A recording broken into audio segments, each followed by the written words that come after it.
Hey there, Mr. Reddit here. Welcome back to another episode of r/Entitled Parents Stories. Today we have a very special episode for you, a compilation of some of the greatest entitled parent stories we read over the past year. So sit back, relax, and enjoy a few hours of the most entitled parents you've ever heard of. And by the way, Karen assured me that if this video gets 1,000 likes, she won't try to speak to anyone's manager for an entire week. So please smash that like button. And if you're new, subscribe and turn on notifications for new stories from Reddit every single day. And become an official member of the Re-Army today, and I'll give you a shout out in an upcoming video. r/Entitled Parents. I put a brat in timeout. Entitled Mom wants to sue. About 5 years ago, when I was 20, I used to work as a yard supervisor at the local elementary school while I was on break from college. Wasn't much, but I'd get at least a month's worth of work in the summer and then a week in the winter. They were super lenient with my hours, probably because they tended to be short-handed, and also my mother worked at the school as a teacher too. I've told this story to so many people so many times, people might recognize me on here, but whatever. If you don't know what a yard supervisor is, we're the people who stand in the lunchroom or on the playground during recess and make sure everyone is behaving. Basically, glorified babysitters. I was the youngest of my coworkers, since the others who worked there were women who had kids that attended that school. For some background, this school was in the rich part of town, the kind of elementary school situated in a nice suburban neighborhood where everyone has a Cadillac SUV and maybe a BMW, Mercedes, or Tesla as their second car. And they loved to try to solve all their inconveniences with lawyers. I always thought it was a stereotype that the rich people in town would threaten you with their lawyers when they didn't get what they wanted. Most of the time, they were bluffing though. Anyways, among the fourth graders at this school, there was this kid named Hannah. Honestly, don't remember, but her name may have actually been Hannah. I doubt it matters though. She was your classic playground bully. Notorious liar. Loved to pick on anyone smaller than her, which, considering her, size, there were plenty kids for her to choose from, and had quite the temper. She was also supposed to be in 5th grade, but had been held back a year, and she had this other girl named Sierra as her crony. Hannah always initiated the trouble and would boss Sierra around to do her bidding. She would even turn on Sierra occasionally. One time, I witnessed Hannah shove Sierra, and then run up to me telling me Sierra shoved her. Sierra, getting mad, would then shove Hannah, and at this point I'd send them both to the principal's office, and to my knowledge, they'd just get off with a warning. Sierra's not important to this story though. Just wanted to add that bit so you can kind of picture Hannah and her like Scoot Farkas and his crony. The situation was almost identical. None of my coworkers, including Hannah's teacher, liked Hannah. She was notorious for causing trouble and then making up elaborate lies to cover herself. Everyone knew this and had warned me when I first started the job. If you're wondering why nothing was ever done, or why this kid never got therapy, I have no idea. This was the US public education system, and also her mother was a jerk, which I'll get to later. One day I'm working in the lunchroom, and I overhear Hannah calling another student names and making them cry. Supposedly she had also hit him, but none of us witnessed it, though we wouldn't put it past her. We remove Hannah from the table and make her sit at this table we have reserved for delinquents while we write up a note to send to the principal. At best, she would get detention, or perhaps a couple days suspension, since this is a recurring problem. The bell for recess rings, and we make Hannah stay inside and sit at the table in timeout. No recess for her that day. The rest of the story I was not here for. I was only told the rest by my coworkers the next day. Hannah, returning to class, goes to her teacher and tells her, "The young yard duty hit me and called me names." I'm the young yard duty, being 20 while my coworkers were at least in their 40s. The teacher knows she's lying and tells her to take it up with the principal, since such a claim is serious. Hannah doesn't like the principal, so she instead, after school, goes to one of the other yard supervisors and tells her the same thing. That yard supervisor was working with me in the lunchroom that day and knew no such thing happened, and tells her not to tell lies. Hannah, of course, then goes to her mom. Hannah's mom had as much as a reputation around the school as Hannah did for being just an all-around unpleasant person. Hannah's mom is also under the impression that her daughter could never do any wrong and that the school was constantly trying to pick on her. I think her claim was the school was bullying her for being fat or too pretty. It was one or the other, maybe both, since my only knowledge about this came from my coworkers. So you can probably guess her reaction when Hannah told her the story she made up. Hannah's mom, entitled Mom for now, goes straight to the school principal, starts yelling at the principal, and demands legal action be taken. The principal, having been already notified of Hannah's behavior in the lunchroom that day, and being well acquainted with both Hannah and Entitled Mom's behavior, told Entitled Mom the real story. Entitled Mom insists I must have actually done this, and that she's been bullied this entire time at school, and that saying Hannah did these things must be me trying to cover my butt, and that I must be on a power trip or something. She demands a lawsuit against me and wants me in the office to face her. I had already left work for the day, and the principal was under no obligation to call me and didn't care to entertain Entitled Mom with her antics anyway. The principal then tells her if I did do these things, then she should file a police report. Entitled Mom agrees, but this is where Hannah snaps. For some reason, perhaps just the way police are portrayed to kids as these heroes who will find you out, Hannah is terrified of the thought of having to talk to the police. So finally Hannah starts crying and spills that she made it up and that nobody had hit her, and that she was just mad about missing recess for a timeout. Entitled Mom, of course, now believes Hannah had been coerced into admitting this, because why would her little angel lie?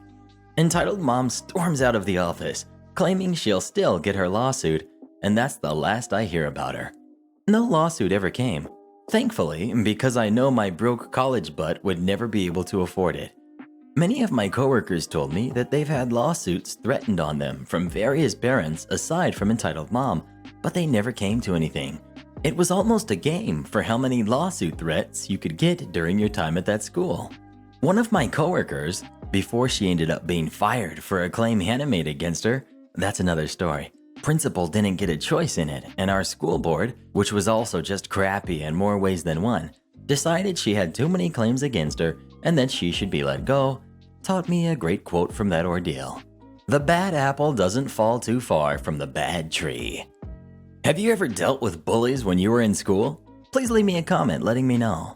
Next we've got, when Karen used disabled students against me, she didn't expect this. Back in 2003, when unemployed, I decided to volunteer at a local education facility that specializes in helping out young to late teen kids with Down syndrome or high levels of autism, which causes themselves to be antisocial. I hate not being able to work, so volunteering not only got myself out of my boring, doing nothing everyday schedule, but also gave me a positive when applying for work. Everyone likes someone who is always trying to better themselves. It is a great place with some great people who also volunteer, and the kids are imaginative and show love unconditionally. The local community was also amazing, donating items, clothes, food, and money to help keep the facility running. Just shy of 2 years later, after many people coming and going, Karen appears. At first, she has a nice smile and is accommodating. The kids seem to love her a lot, until the jealousy started. Karen didn't understand for the last 2 years I have been doing volunteering, even when doing part-time jobs I could find, so she assumed I was just recently new.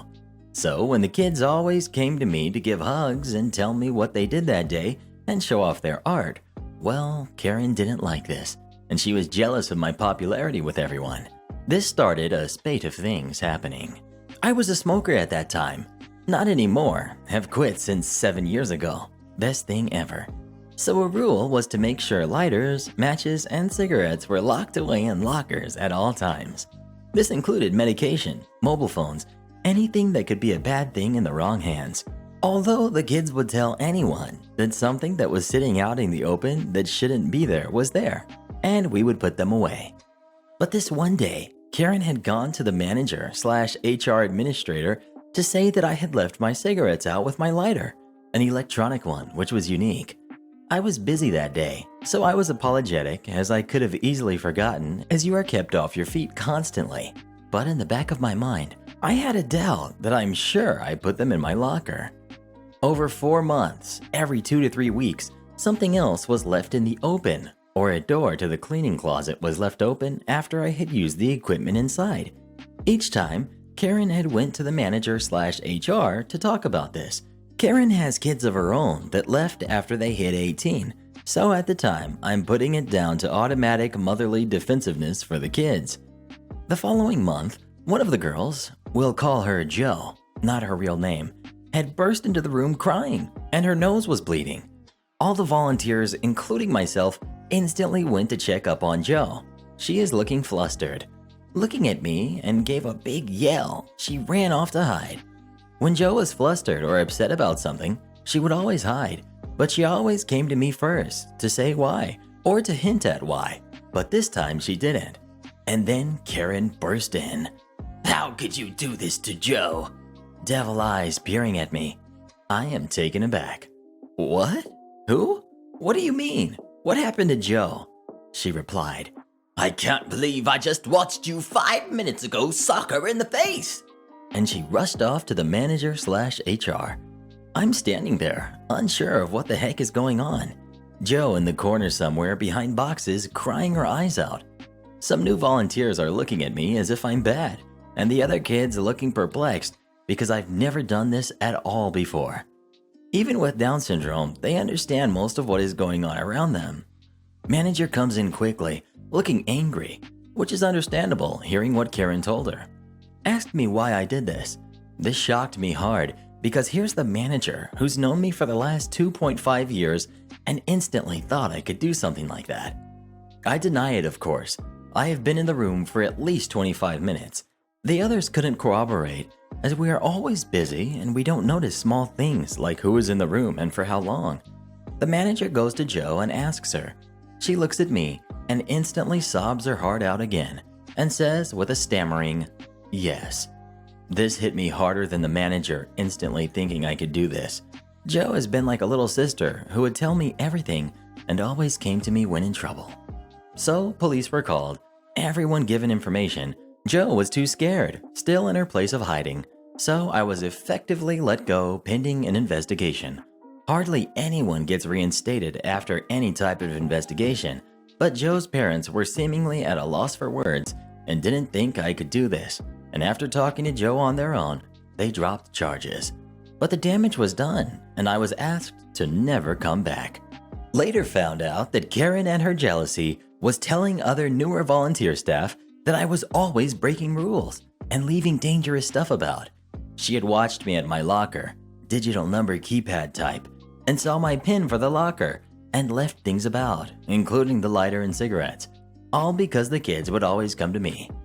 Fast forward to 2009, after lots of rejections from other places for volunteering, one place was run by an ex-volunteer who knew this was all BS and gave me a chance.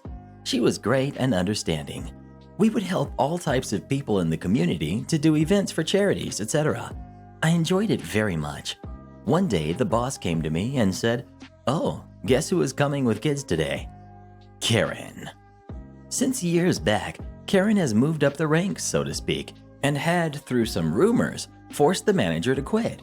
So wanted the ex-volunteer who ran this place to help the kids put on a play so she can show it off to a regional director who helps fund the facility I used to volunteer at. Oh boy, oh boy. Luckily, Karen never gets to see me. She talked to the person who runs the place I'm at now. Everything is arranged, and the kids would come twice a week for 5 months to work on and rehearse their play they would put on. Sort of real-life situations that they meet in their lives and how to overcome them. And of the eldest kids is Jo. She sees me and rushes over to me and hugs me, crying at the same time, saying, "Sorry, sorry, sorry," about what seemed like forever. I patted her head and said it's okay, because I know she was coerced into it. It fit the scenario. Jo told me everything she could about Karen. She had socked Jo, told her to blame me. She wouldn't. Then she got socked again, the same spot. This time with a threat to tell it was me, or she would never come back here and go to the bad place, which was a publicly funded place, which isn't really good. Light bulb moment. Real life situation and how to overcome them. I got in touch with Joe's parents, and they were so apologetic because Joe told them everything, and they tried to tell the manager/HR before, but she put it down to Joe isn't sure and just wanted me back. So I told them of the play, and if we could introduce Joe's experience with Karen as part of the play. They were hesitant at first, but after a couple of hours, I got a text on my phone.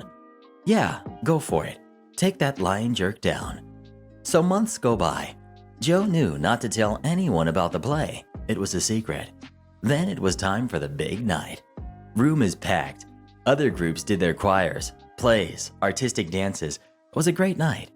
I looked through the thick wine curtains at the stage to see Karen, looking all pleased with herself next to the director. Apparently, this was make or break for Karen. Please the director, get the manager position, which was a paid position and not volunteer. She was temporary manager and being paid, but this would solidify it. Then the kids came on. Each group did their own things. They were amazing and people were enjoying it. Some jokes here and there that we helped the kids remember. Then Joe was last, a solo performance. Joe stood on the stage and in her best voice, "My Time at the Facility" by Joe. I'm watching Karen through the curtain and she's looking perplexed, forcing a smile at the director who was loving it and was paying super attention to all the kids. Who wouldn't be if you're funding them? So I stepped to the side of the curtain, and then eventually Karen's eyes met my face, and I cheekily waved. And then her face became one of massive concern. Joe put on an amazing performance, and the piece de resistance was her solo part about Karen. In the dark, with a light shining on Joe for dramatic effect, she mimicked what happened to her that day. "That hurt me, Karen. Why did you do this to me? You did this to me, not OP." Then she covers her nose again. "No, Karen, don't do it again. I don't want to leave here. I will do it." She stands up straight from her crouched position and says, "Karen told me to lie and say OP did this, or I would go to the bad place." The director's face was unforgettable. He sat with his jaw literally hanging down and mouth agape. Karen was looking at me, at Joe, at the director back and forth, and you could see her trying to figure out something to save herself. I just walked backstage. Job done. Later I high-fived Joe and told her good job, you were amazing. She gave me the biggest, cheesiest grin with a thumbs up. Made me tear up. Karen blamed me for obviously making Joe say all these things, and police were called again. But my boss didn't take her side, of course, and allowed me to remain. For years, Karen would always serve me up some weird summons to court for one thing or another. I would go and she wouldn't, so I automatically win. One of the girls who was at the facility when I was there was Meg. Again, not real name. She was bullied by Karen to say stuff about me, but Meg would say no every single time. Meg's parents gave her a bear she called Barry the Bear. Barry was special. It had a camera. So she would have the bear, and if anything bad happens, she knew to press the bear's paw to start recording. But unfortunately, Meg lost her battle with MS March of last year, and they were going through her things, and the father found Barry the Bear and remembered why they got it. They went through what was recorded. Now back then, things like this did exist, but were heavy and expensive, and without much storage.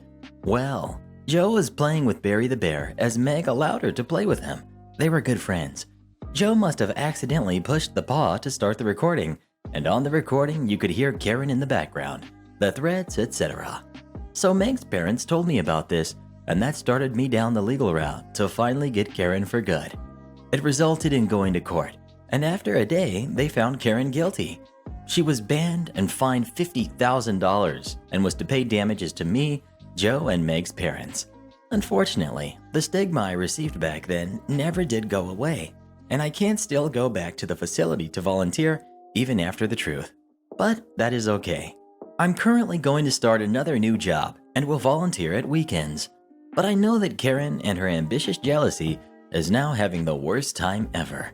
Everyone in the community knows what she did, and she has become a bit of a recluse and hardly ventures anywhere. Next we've got, I made the mistake of wearing a bright red hoodie to Target. This happened to me over the weekend, so the dialogue is just the gist of what happened. I don't have as good of a play-by-play memory as some people. I had stopped by Target to grab some snacks on my way home to watch the NFL playoff games. I was on my phone trying to find out what kind of chips and stuff people would want when I got approached by a lady asking what section buns were in. She asked nicely, said, "Excuse me," and all that, so I gladly helped her. Didn't cross my mind that she might have come up to me because she thought I worked there. After she left, I went back to my phone, kinda aimlessly looking between chips on the shelf and read it while I waited for someone to message back. That's when I realized my error in clothing choices. Another lady in the aisle, this one with her kid and less courteous, had walked up closer to me while I was helping the other. After I went back to my phone, she started to clear her throat while standing uncomfortably close. I thought maybe I was in her way, so I just sort of sidestepped and went about my day. Mind you, I'm holding a red basket this entire time. This apparently was the most disrespectful thing this woman had ever seen because it sent her off the rails. Karen: "Who do you think you are, ignoring me?" Me: "Excuse me?" Karen: "I've been waiting patiently for you to help me, and you're just on your phone texting on the clock. Then you're just gonna decide to help some random who walks up to you before me? I'm taking this to your manager." She then proceeded to snatch the phone from my hand, throw it in her purse, and start to walk off, all while dragging her kid behind her, who's doing his best to make himself invisible.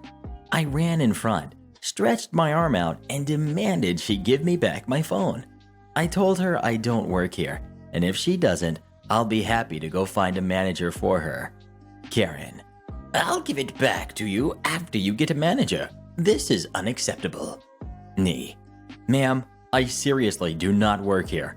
Please give me my phone." Karen: "Manager first." Me: "Fine, forget it. Follow me." We then proceeded to walk to the front, all while she was giving her kid a lecture about how important it is for him to always be respectful to others. My eyes still hurt from how hard I rolled them. Soon as we got to the front help desk, I asked them where a manager was. They pointed out a guy in a button-up shirt I'll call Bob. Me: "Excuse me, sir. This woman has stolen my phone and refuses to return it. Do you know who I can talk to about theft?" Bob: "I'm sorry. What?" Karen: "This employee is lying. I caught him slacking off on his phone and refusing to help me." She then proceeded to go on and on about never being able to find anything and how no one here is helpful while she handed my phone to Bob. Bob: "Sir, is this your phone?" Me: "Yes." She snatched it out of my hands, put it in her purse, and walked away. Who can I talk to about theft? Bob: "I can have someone escort her out, but we have a courtesy officer in the store if you would like me to find him." Me: "That's fine. Kicking her out would be enough." Karen: "Escort me out? For what? He wasn't doing his job." Bob: "Ma'am, this man does not work here. I'm going to have to ask you to leave. You took a customer's personal belongings." She began to make even more of a scene, alternating between trying to apologize to me, yelling insults at the manager motioning her toward the door, and yelling about how they can't kick her out and that she had a right to be here. I felt bad for her kid, but I really wasn't in the mood to have my phone stolen. Karen claims she was next. Spoiler alert, she wasn't. It's a Karen story. Everybody loves a good Karen story. This particular Karen was a regular pain in the neck. I've got a few stories with her. Something to know about her: she usually starts the interaction by shoving her phone, with an image of what she wants, into the face of whichever unlucky associate is available to help her, instead of, speaking to them like an actual human being. So a new game had just come out, Days Gone for the PS4. It was fairly popular, and the demand was a bit more than our supply. This story happens the day after launch day when copies are running out. Another thing to know is, as employees, we are allowed to check out pretty much any game in the store, subject to manager approval, for up to 4 days. Generally, managers only decline the request if it's a AAA title just released or if we are low on copies. The manager in this case was pretty lax and let a coworker check Days Gone out on launch day. He only took the disc, so the display case was still on the shelf. One last tidbit: all the game cases on the sales floor are empty. We take one copy of each game we have, take it out of the case, and put it in a drawer with a disc sleeve, while the empty case goes out on the sales floor to show people we have it in stock. Karen knew this as well. Some savvy people can figure it out, which will become relevant. We have 2 copies of the game left, not counting the one checked out, and there are 3 people in line. A regular who we'll call Paul, a normal customer, and then Karen. Paul comes up and says he wants to get Days Gone. I go to get it for him, but before I ring it up, he stops me. "Wait, actually, let me check to make sure I've got enough for it," he said, and stepped to the side to check his bank account on his phone. "You can go ahead with them for now," he said as he motioned to the line. Now, he wasn't indicating everybody currently in the line, just the line as a general concept, a concept that Karen would prove that she didn't understand. So I take the next guy, and big surprise, he wants Days Gone. I get it for him, and as I'm ringing it up, I casually say to Paul, "Hey, just so you know, we only have 1 copy left." He replies, "Okay, yeah, I'm good to get it. Thanks," and stays off to the side, as Karen has moved up and he didn't want to get in her personal space. I finish with a normal customer and get ready to motion Paul over when suddenly a phone in my face. Karen, with her stupid phone, takes me by surprise. I didn't even see what was on the screen. It was so jarring. I say, "I'm sorry, ma'am. He was actually next," pointing to Paul. She barks, "No, he wasn't. I was. He said I could go." I reply, "Well, he was at the front of the line and just stepped out to check something, but he was still here first." Paul didn't want any trouble, so he says, "It's fine. She can go ahead." She perks up and says, "See? I told you I was next." "Whatever, you imbecile." I say, "Alrighty then, what can I get for you?" The phone in my face again. God, I can't stand this lady. It doesn't take me long to decipher the grainy photograph as Days Gone, and now I'm worried about what might transpire, and I'm not really sure what to say. I reason that Paul was indeed first, so he should have the right of first refusal. Days Gone. We actually only have 1 copy left, and I think Paul was going to buy it, I say, including Paul in the conversation. At this point, it appears that Paul doesn't want to give Karen any more niceties, so he says, "Oh, I'm sorry, ma'am. I did actually want that game, and I was here first. Sorry." "But you said I could go first, and I want that game for my son. You can't take back what you said now," she says, thinking she's found a loophole in his words or something. I say, "I'm sorry, ma'am, but he was actually here first, and I don't think there's anything else I can do aside from checking a nearby store for you." I pretty much always suggest this when a game runs out, but apparently that wasn't good enough for her. She does step aside though, and says, "Well then, I'm going to call my son, and you're going to have to tell him that you sold his copy." I had zero intention of doing that. Not only because she was a jerk, but I never handle other people's phones for hygienic reasons. She doesn't pry me for a response, so I ignore her and help Paul. "Sorry about that," I say as I ring him up. "It's cool. I know stuff like that must happen every now and then," he says. "Buddy, you have no idea." I get him rung up and he leaves, and Karen is still on the phone. She's casually looking at the shelves, and her eyes zero in on the display case for Days Gone.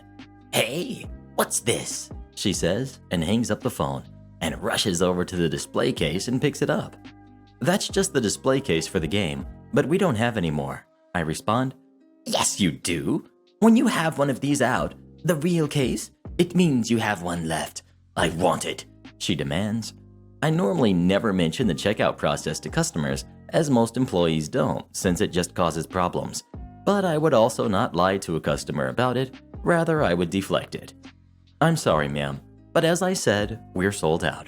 I'm more than happy to check a nearby store for you." "No, if you have this case out here, and you don't have any in stock, that means that one of the employees checked it out, right?" "I'm sorry, ma'am, but we don't have any copies available."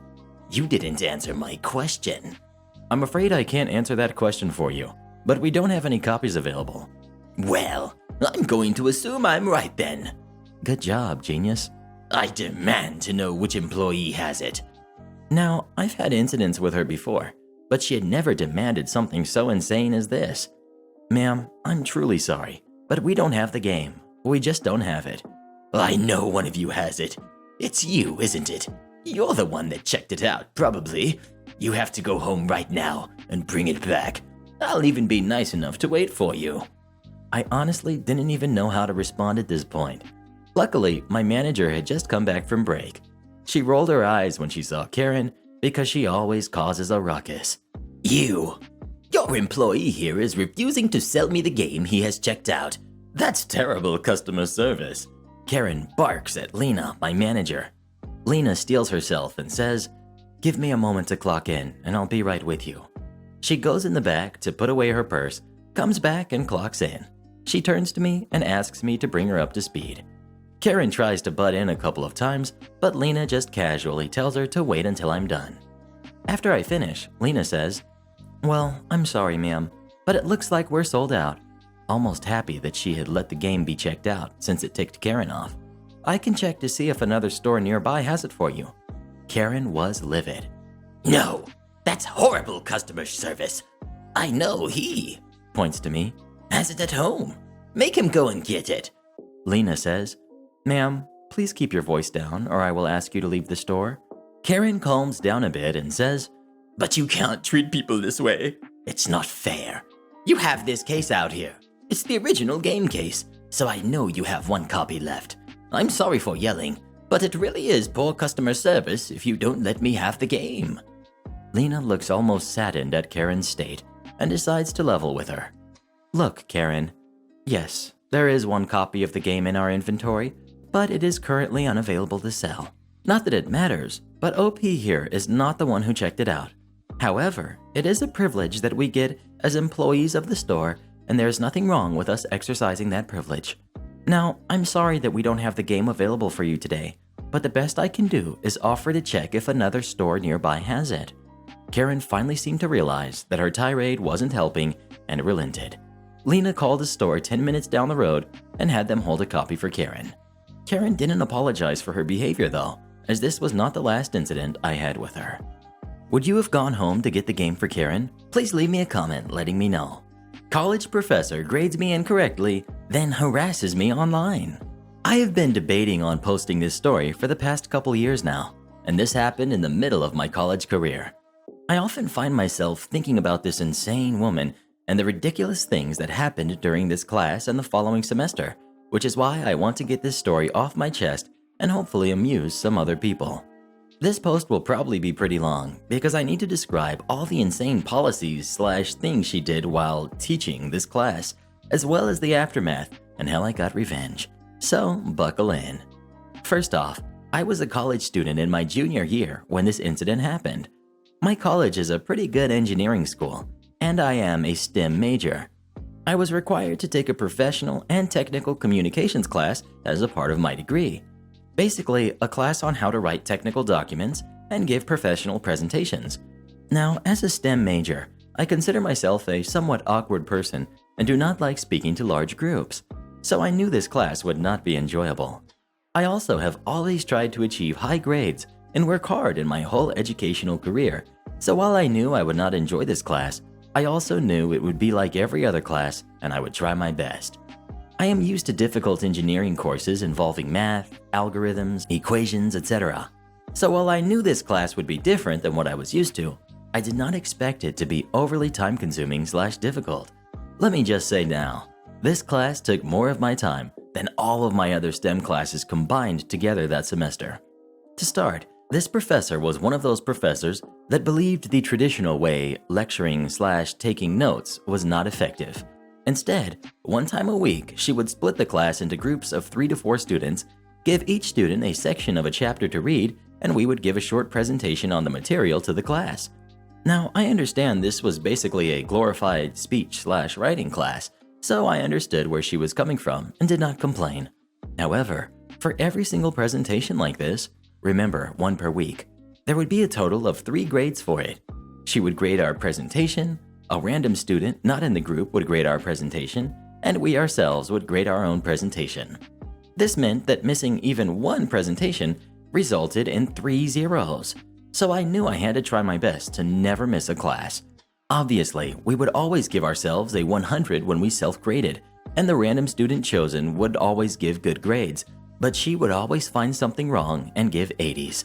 This 3 grades per presentation will become extremely important later. Next, she also had frequent writing assignments. Even though I am a STEM major, I have always excelled in English/writing classes. I was always in honors/AP English in high school and aced the required college English. However, she would always grade extremely harshly on these writing assignments, and I would always get high C's or low B's on them. Whatever. For the midterm, she had us break into groups of 3, and we had a game show type of test. She would ask random, extremely specific questions about the chapters we gave presentations on, and we had to write the answers on the board. If our answer was unintelligible, basically if she didn't like your handwriting, misspelled, or grammatically wrong in any way, she wouldn't accept the answer. It was completely up to her discretion. If you got the answer right, you got a tally, and the group with the most points got an A on the midterm.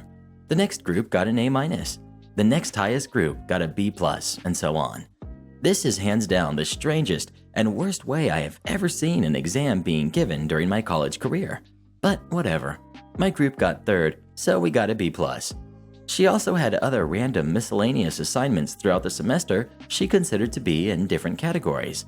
So we had the chapter presentations, writing assignments, midterm, etc. as different categories. For final grades, as stated in the syllabus, she would calculate your grade for each category, and each category would have different weights. I don't remember how it went exactly, but presentations could be 20%, writing could be 15%, etc. Now, something I haven't mentioned yet was the category of bonus points. To counteract her harsh grading/ability to lose large amounts of points from missing a presentation, she would give bonus points throughout the semester.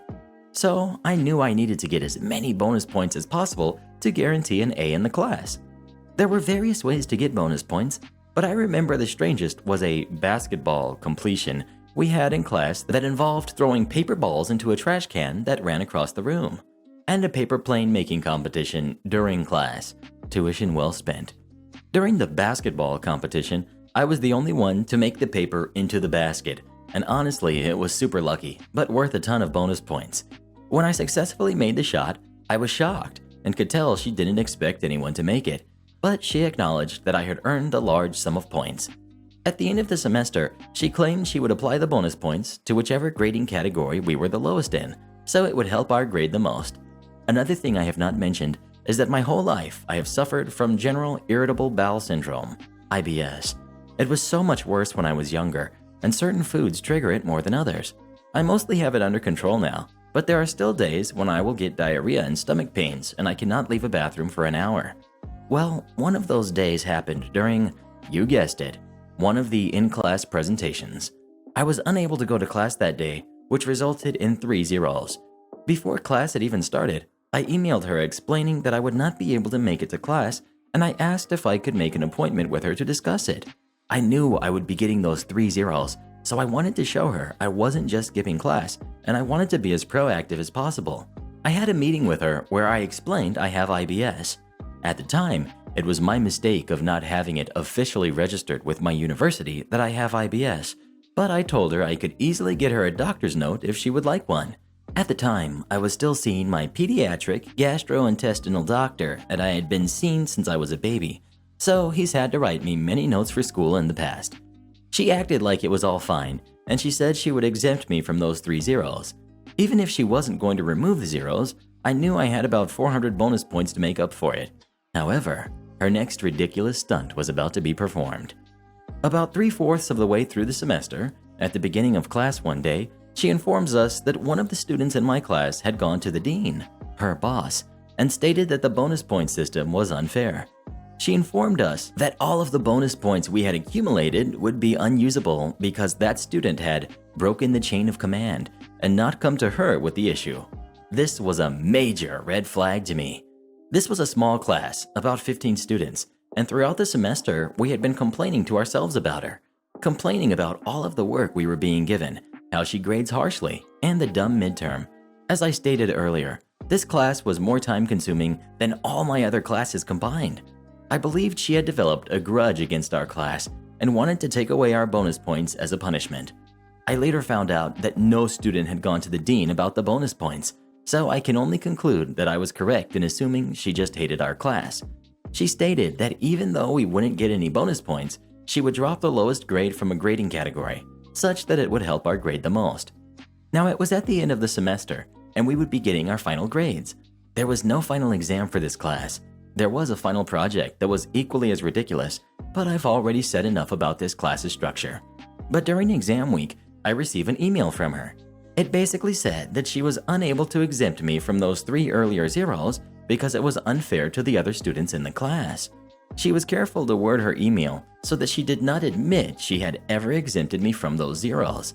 When I checked my grades, she had removed the exempt status from them, and they were now showing as zeros again. By this point, I was just done with this whole class. I didn't want to have to deal with her ever again, so I just accepted it and decided to move on. Like I said, this was during finals week, and I was busy studying for many other difficult classes. When she published our final grades, she had given me a B-, which I thought was off. I went to check my grades to calculate it myself to verify, but she had removed all of the individual grades from the gradebook and just replaced it with the final grade.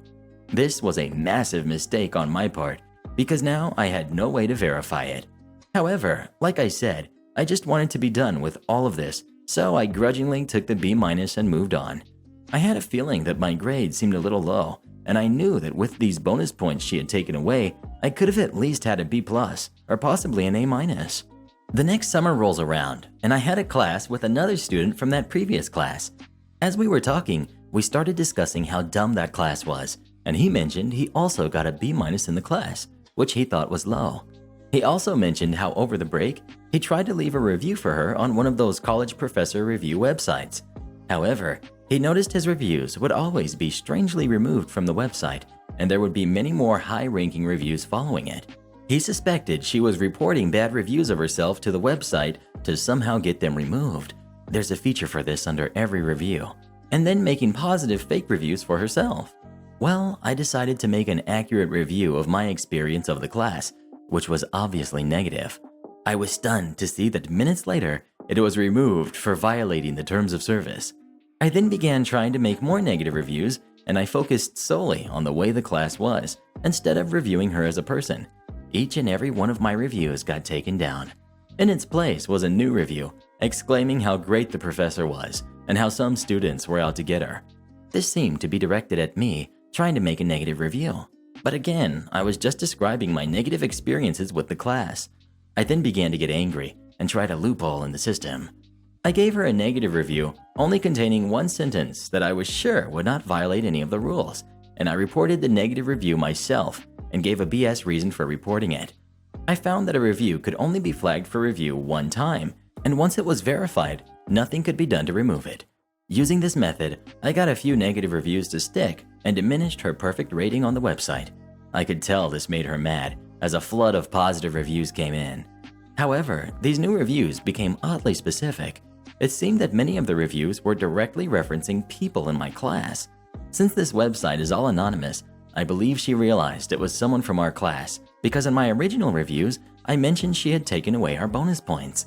Well, one of the new specific reviews was definitely mentioning me. The way she wrote it, she was writing the reviews as if it was me writing it. She wrote things like, "I decided to skip class one day and got many zeros, so I went to professor and told her I had IBS. It did not work and I got a low B instead of an A." I was furious when I saw this because now I knew it had to be her doing this. I had not told anyone else that I had a meeting with her to discuss that incident, let alone that I had IBS. At this point, I decided this was getting too serious and I decided to stop messing with her on this website.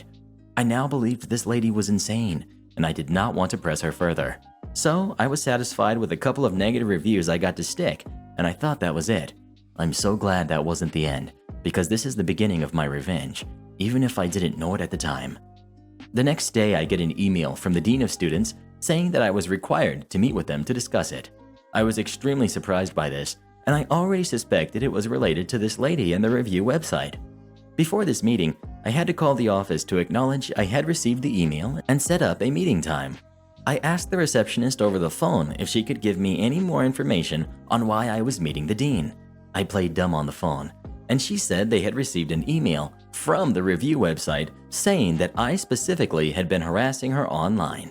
At this point, I was still in contact with some of the other students from the class, and a few of them had also been summoned to the dean, even though I was the only one involved with the review website. This told me she didn't know exactly who was doing it. So I contacted the review website, and they said that under no circumstances would they ever contact a university like this. So now that I was going to the dean of students about this, I knew I now had the perfect chance for revenge. I wrote down a bullet point list of the crazy ways she taught the class, including the bonus point fiasco, midterm test, harsh grading, as well as the screenshots of her referencing my IBS on the review website, the way she hid the grades at the end of the class, and a doctor's note proving I have IBS to corroborate my 3 zeros being exempt, then not exempt. When I went, I basically recounted the entire story as I described it above. Not only did the dean believe me, but they had already concluded that the email received from the review website was fake and did not actually come from them. I also showed proof of my contact with the review website and them saying they would never contact a university. The dean was extremely helpful, and when I described that I believed I could have been graded unfairly because my grades were hidden and how I knew my grade would have been better with the bonus points, she helped me set up an appointment with another dean who was her boss. The meeting with the dean of students ended with her basically saying they would be investigating this lady. Next, I had the meeting with the other dean, who was her boss. When I met with him, I basically described the whole story again. He had already talked to the previous dean, so he knew most of the story already. He was able to request my individual grades. I was able to go through them, and I found that she had in fact graded me incorrectly. Even without the bonus points, I was able to see that my grade should have been a B+. Even with those 3 zeros, she had given me a B-. If you factor in the bonus points, my grade was an A flat. The dean was extremely apologetic, and my grade was changed from a B- to an A. He also told me, off the record, that no student had come to him during that semester to complain about the bonus points, so she had taken them away just because she didn't like our class. Now, I don't know for sure, but I believe that she had graded everyone in my class incorrectly and given us all grades that were lower than what they should have been. My meeting with this dean ended with him saying he would be investigating her as well. This all happened at the end of the semester. I originally took the class in fall, and I spoke with the dean / got my grade changed at the end of the following spring. But I had one final meeting with the dean of students the following fall, 1 full year from when I originally took the class. From that meeting, I learned that she no longer worked at the university, but she couldn't confirm whether she was fired for this incident or not. I have a strong feeling she was fired as a result of this, and I have a strong feeling she has graded my entire class incorrectly. In the end, I wouldn't have gotten my revenge if she didn't stupidly report me to the dean using a fake email, so I'm actually glad about that. If you have read this for this long, thank you. I hope all this makes sense, and I'm glad I never got to see or deal with this lady again. If you had a teacher who was being unfair, would you report them to their boss? Please leave me a comment letting me know. Next we've got, Karen threatens me with a lawsuit when I finally stand up to her. Backstory. I live in an apartment complex directly outside of the largest college campus in the US, so it's 99% students. Cost of living isn't cheap, but convenient for students who walk to class, so most people who aren't students choose to live in better areas further away.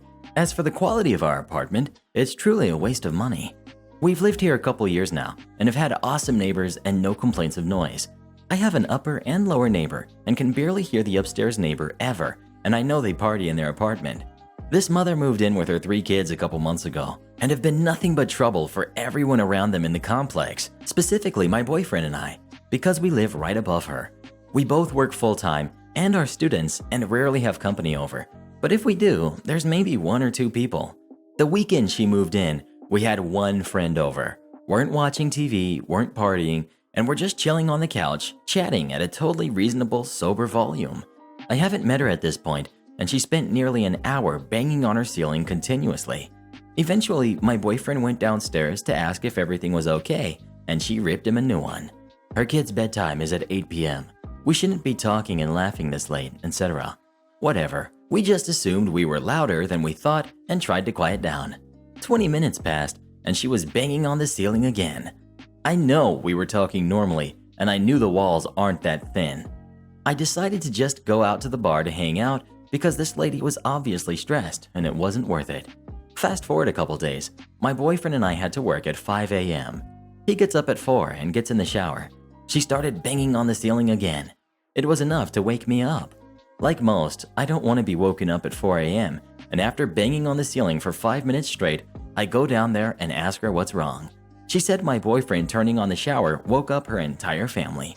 I apologized and said that he has to work soon, and that's something that will happen frequently, and that while I can hear the water in other apartments as well, it's so subtle that it's barely noticeable. She started to go off about how they had to wake up for school soon and just moved from an actual detached home. She said that in a super yikes tone, and that her family isn't used to hearing other people shower. So we had to do our showering before 7 p.m. each night, or she would email our landlord. I mentioned that our classes/jobs usually go way past that, but realized it was a lost cause when she obviously didn't give a hoot. Anyways, BS like this continued. I would see her and her kids walking in the halls and would smile and say hello at her, and she would literally shield them from me and run away. Not that it matters, but I'm a 22-year-old girl with a lame backpack who just seems like any other normal person, nothing to be shielded from. Anyways, sorry for the length, but here's the kicker. I was woken up last week from more bangs on the ceiling. It was 3 a.m., and I tried so hard to just go back to sleep because we were obviously sleeping, no TV or anything. The knocking continued, and I actually got nervous that she needed help or something.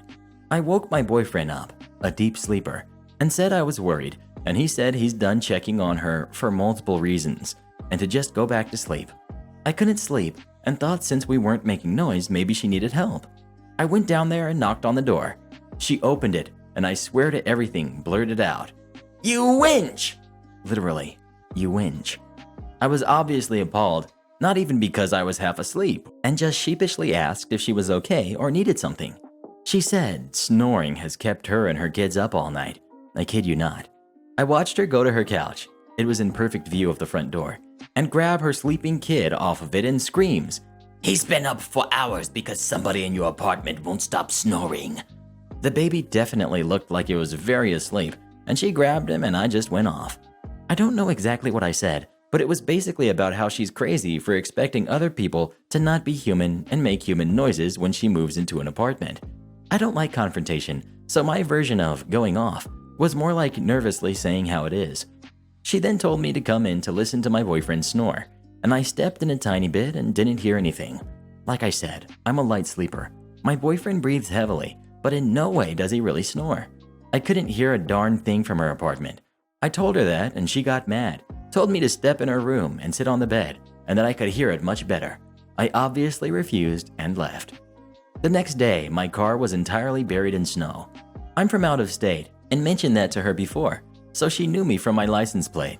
I tried to shrug it off, even though it was obviously intentional due to the amount of snowfall and what was on my car, not to mention the shovel-cleared parking lot all directly towards my car and her being the only neighbor who has beef, and called my job to tell them I'd be late, as I kid you not, my car was literally under a mound. 2 days later, it happened again. I was so frustrated that I took all the snow from my car and put it into a pile. Then after class/work at night, completely buried her car. She has since contacted the landlord apparently and won't stop banging on my ceiling again all night. Like it's almost like she doesn't sleep. She told my neighbor, who also knows she's whack and has lived here as long as we have, and he told me that she said I made her kids miss school, and the district is so mad that I need to contact them to explain the situation. This happened 2 days ago, and I woke up to a handwritten note under my door saying she has photos and will be filing a police report for vandalism, and if her kids get in trouble for missing school, I will be at fault. I'm so non-confrontational and upset that I just want to ignore her, but she's getting way too crazy. Entitled Mom takes my car. This happened yesterday, and I'm still mad. An important note, I'm in a wheelchair most of the time and have parking plates on our car. Our cast. We've got me, we've got my fiance, we've got entitled mother and entitled father. This past week, my fiance and I have been staying with her parents 4 hours away for her sister's wedding, along with more of her extended family. Until yesterday, the trip had been lovely. Her family are surprisingly accepting of us and helpful when it comes to my disability. We arrived a few days earlier than other family members, so fiance can spend more time with her parents and siblings. Since we've arrived, we've been joined by her grandparents, cool uncle and his kids, plus her brother, entitled father, his wife, entitled mother, and their kids. The wedding isn't until Saturday, so my fiance and I have been passing the time by exploring the area and checking out local cafes, and that was our plan for that day too.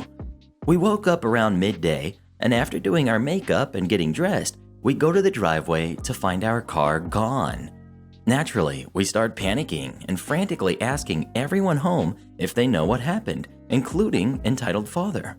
We cancel our plans for the day and spend 2 hours figuring out what to do when we hear a car pull into the driveway. We rush outside only to see our car pulling in and Entitled Mom and her kids climbing out. Fiance stomps up to her and demands to know what the heck she was doing, me trailing along behind her. Fiance: "What are you doing with our car?" Entitled Mom: I just borrowed it to go to this supermarket." Me: "Why didn't you take yours?" "Because it's busy at this time of day, and I wanted to get a spot." We just stared at her, dumbfounded, before Entitled Father rushed out of the house to join in. Entitled Father: "What's going on here?" Entitled Mom: "They're angry at me for borrowing the car." "Come on, guys, it isn't a big deal. She had the kids with her." Me: "Then she can take her own car and park in a parent spot." Entitled Mom: "But parking at the door was so much easier. You try shopping with 4 kids. I don't want them walking through a car park. Plus, eldest kid has hurt his leg and needed it." After trying to explain how we didn't consider it borrowing if she didn't ask, how it was illegal for her to use my permit, and finding out Entitled Father had lied to us about knowing where our car was, his wife finally snapped. She knelt down in front of me and grabbed the wheels of my chair, holding me in place. She got into my face and started screaming. "If you're so sick you can't even walk, I'd be disappointed if I were your parents. Who would want you for a daughter? You're lucky you're not my kid."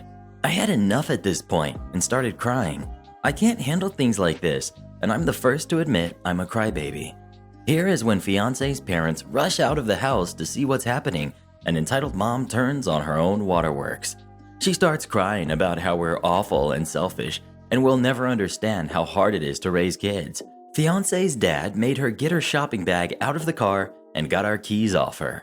Turns out, Entitled Father snuck into our room when we were sleeping, took them, and gave them to Entitled Mom.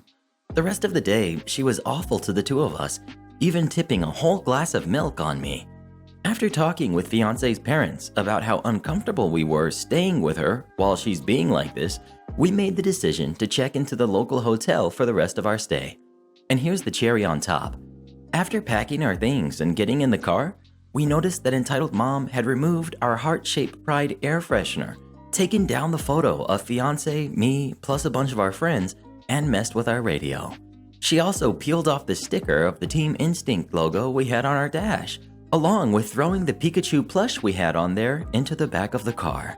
Today is Thursday, and I'm really dreading having to see the two of them on Saturday. I hope they act like adults and don't cause a scene at the wedding. We've uninvited the two of them from our wedding, but sadly, the wedding on Saturday isn't ours, and we can't do anything about them being there. I absolutely love all the recommendations to sticker bomb their car in Pride stickers, and I'm absolutely considering that. It would upset her so much. We spoke to my in-laws, and they wanted to kick the Entitled parents out of the house, but fiance and I decided to go to a hotel instead. Only so much I can handle being woken up at 6 a.m. by kids asking to play my Switch. Has anybody ever borrowed anything from you without asking? Please leave me a comment letting me know. Next we've got Get Me Fired? Say goodbye to your bonus and promotion. This happened a good long while ago. I was in high school and got a job at one of the big box stores in the computer department. This store chain had an in-house technician department, which was always where I wanted to go. After busting my butt in sales for 2 years, putting up with rude customers, silly rules, and all the other glorious trappings of a retail job, I finally got a chance to be promoted to the technician department. It was not as glamorous as I thought it would be. I quickly found out that most of the repairs consisted of running the pre-packaged antivirus suite, updating Windows, and doing data backups prior to wiping computers clean and reinstalling them. I always liked tinkering with hardware more, but since 80% of customers had laptops and those repairs were deemed too complicated by corporate, we would just send the laptops out to get repaired by the third-party vendor. It was still better than sales by a long shot, and we had a great team working in the technician area, except for one dude. Let's call him Mike. He always behaved like his crap smelled like roses. He was technically a lead technician, and even though that just meant he had a little more authority, he had access to a corporate account to arrange shipments of computers to and from our store. He was acting like he was the manager of our department. Nevertheless, our actual manager was a splendid dude that took care of us, and as such, Mike's jerkery did not bother any of us that much. Fast forward a little, and our awesome manager found a much better job.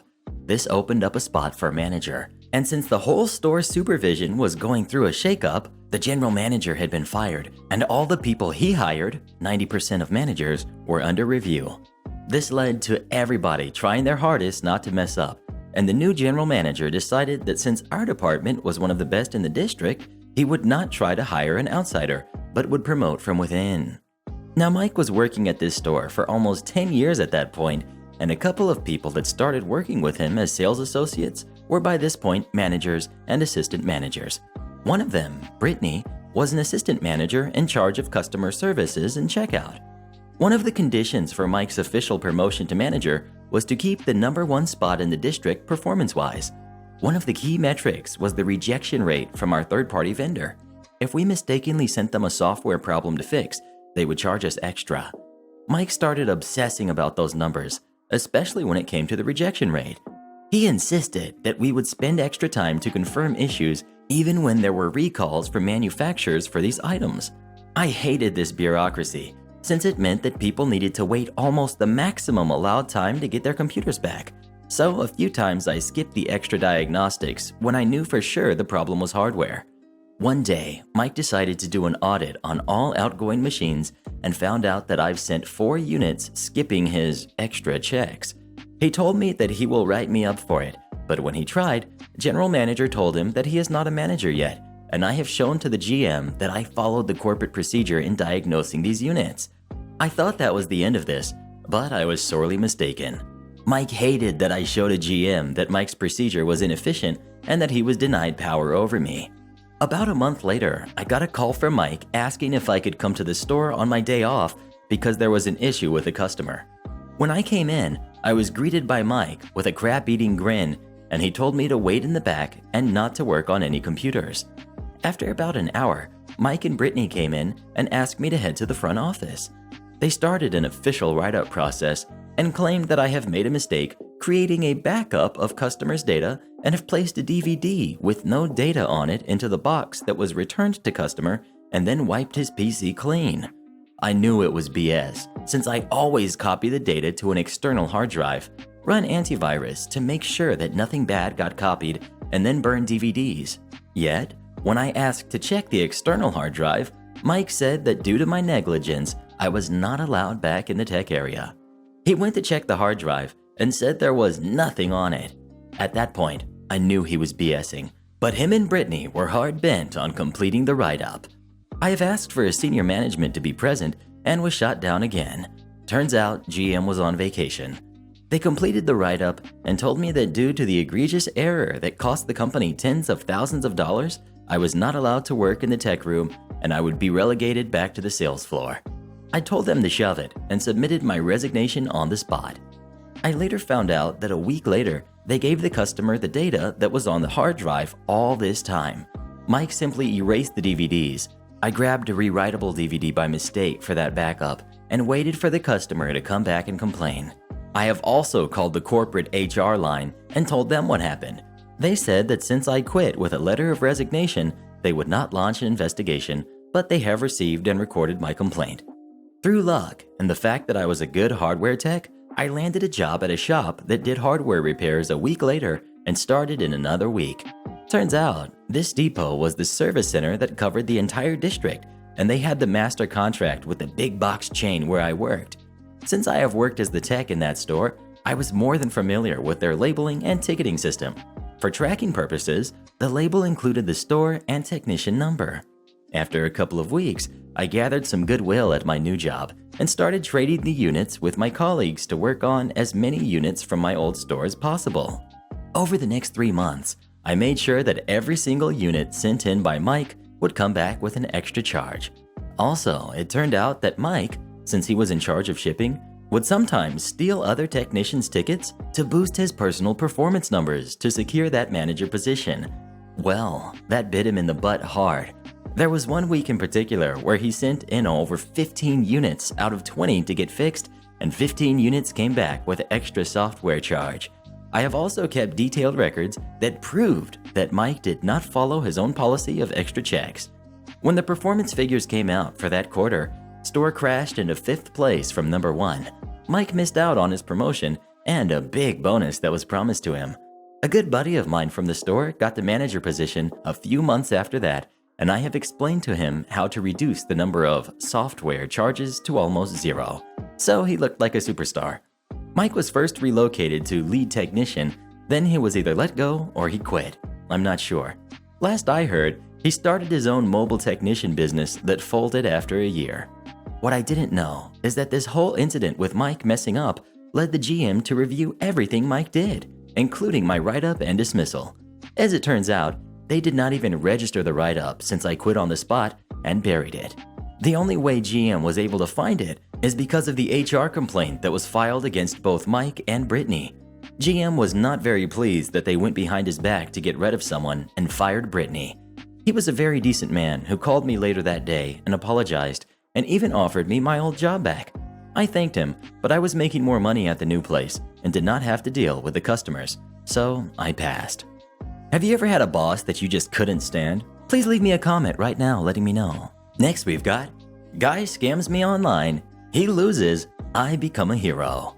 This story dates back to around February 2017. I had just gotten CSGO for the PC I got a few months prior to Christmas. I bought the game and had a bit of money left over, so I opened some cases and unboxed an awesome new skin. The skin was worth about $20 at the time, and I was very pumped because the odds of getting something good from a case in that game are crazy low. Naturally, I go and play a few games with my new skin in its full glory. Enter Brad, not real name. I met Brad in a match in Dust 2, and we started chatting. He was 16, seemed like a cool guy, and so I added him. We started playing together often and became pretty good buddies in about a week's time, and we even had each other on Instagram. We were pretty tight. One day, Brad tells me to get online and watch him gamble CSGO skins, so I hop on Skype and watch. He goes onto his site and starts winning a pretty good amount, and I'm obviously super intrigued by it. He starts telling me that he is super good at this and would be willing to do it for me. Looking back, I cannot believe I was that stupid, so I traded him my skin, eager to watch him win me something better. Boom. Call ends. Blocked on Skype, blocked on Steam, blocked on Instagram. 0 means of contact. My skin was gone. I knew I should have just let it go right there.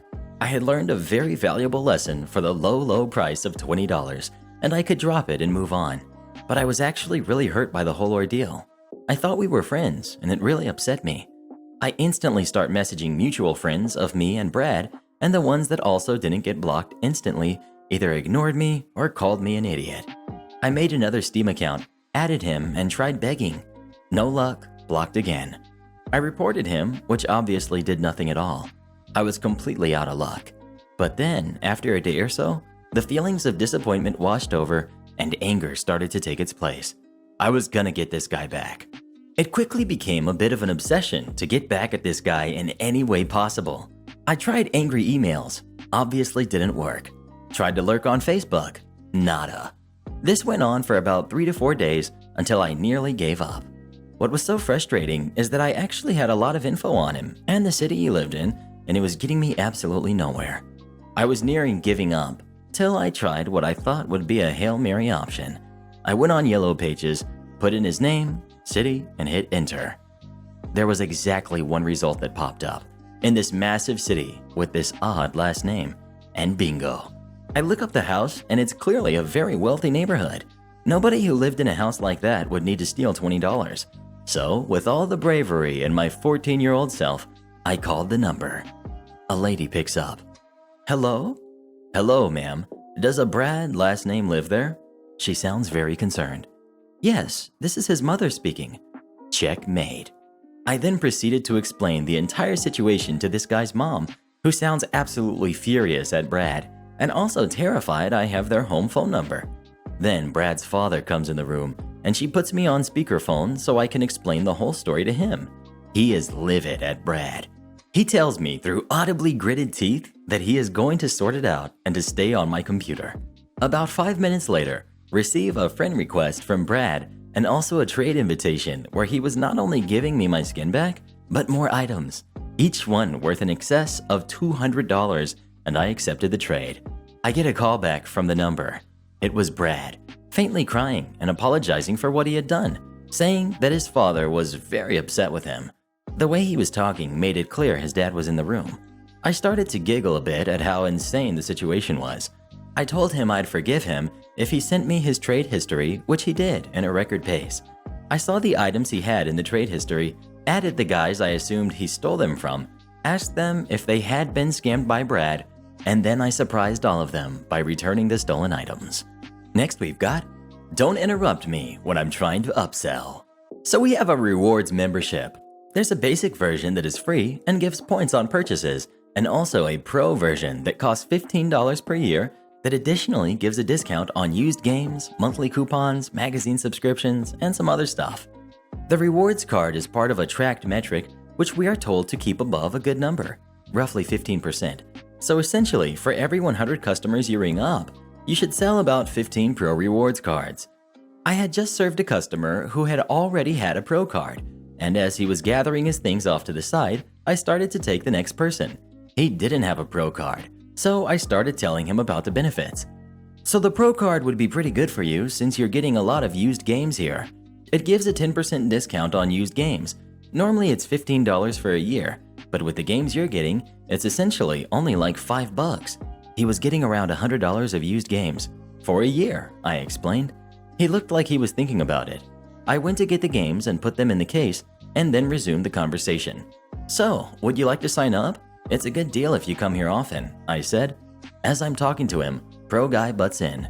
Hey, if you want, you can use my card to get the discount. Then you don't have to pay anything. He snorted. I was kind of taken aback as I had never had this happen before.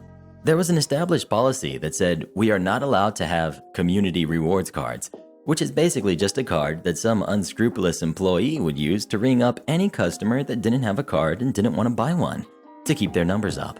This was a big no-no as far as policy goes, but some people still did it for fear of being fired for the numbers being too low. Instead, they got fired for having a community rewards card. Anyway, I quickly reasoned that the policy would apply here. Customers are completely fine to let friends and family use their accounts, but I decided that customers with no connection could not, and this was affirmed by my higher-ups after telling them about this. I calmly say to Pro Guy, I'm sorry, sir, but he can't use your card. He looks offended. What? What do you mean? I've let my friends use my account before, he says. I say, yeah, friends is okay, but you don't know him, do you? I turn to the new guy in front and ask, do you know him? Referring to Pro Guy. New guy shakes his head. Pro Guy says, so what if we don't know each other? I'm just trying to save the guy some money. No, you just want the points from his transaction. New guy says to Pro Guy, thanks buddy, but I'm okay. He turns to me and says, I think I'll pass on the card today, but thanks for the info. No problem, I respond. You'd think that would be the end of it, but Pro Guy is not satisfied. See, he didn't buy it, so you can use my card now. To new guy, you'll save money.